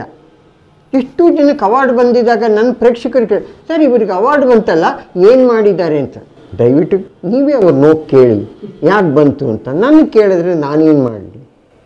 ಈ ಥರ ನನ್ನ ಪ್ರೇಕ್ಷಕರ ಹತ್ತಿರ ಇರಬೇಕಾದ್ರೆ ಯಾಕೆ ಬೇಕು ಅವಾರ್ಡು? ಆ ದುಡ್ಡು ಆ ತಗಡು ಯಾವುದೂ ಶಾಶ್ವತ ಅಲ್ಲ. ಜನಗಳ ಮನಸ್ಸಿನಲ್ಲಿ ನಾನು ಕೂತ್ಕೋತೀನಲ್ಲ, ನಾನು ಇವತ್ತು ಅಂದ್ಕೊಂಡೆ ನನ್ನ ಇಷ್ಟೊಂದು ಜನ ಗುರ್ತಿಡಿತೀರ, ಯಾವ ಹೀರೋಗೂ ಕಮ್ಮಿ ಇಲ್ಲ ಅಂತ ಅಂದ್ಕೊಂಡೆ. ಯಾಕೆಂದರೆ 3ನೇ ತಲೆಮಾರಿಗೂ ನಾನು ಬದುಕಿದ್ದೀನಿ. ಎಷ್ಟೋ ಜನ ಹೀರೋಗಳು ಹೋಗ್ಬಿಟ್ರು, ಮಧ್ಯದಲ್ಲಿ ಎಷ್ಟೋ ಜನ ಹೋಗ್ಬಿಟ್ರು, ನಾನು ಹತ್ತಿದ್ದ ಟ್ರೈನಲ್ಲಿ ಎಷ್ಟೋ ಜನ ಇಲ್ಲ ಇವತ್ತಿಗೆ, ಎಷ್ಟೋ ಜನ ಹೊಸಬರು ಬಂದರು, ಈಗಲೂ ಹೊಸಬರು ಬರ್ತಾ ಇದ್ದಾರೆ. ಬಟ್ ಎಲ್ರಿಗೂ ನಾನು ಹೇಳೋದೇನೆಂದರೆ, ಹಿರಿಯರನ್ನ ಮರಿಬೇಡಿ ದಯವಿಟ್ಟು. ಪಟ್ಟಣಕ್ಕೆ ಬಂದ ಗುಬ್ಬಚ್ಚಿ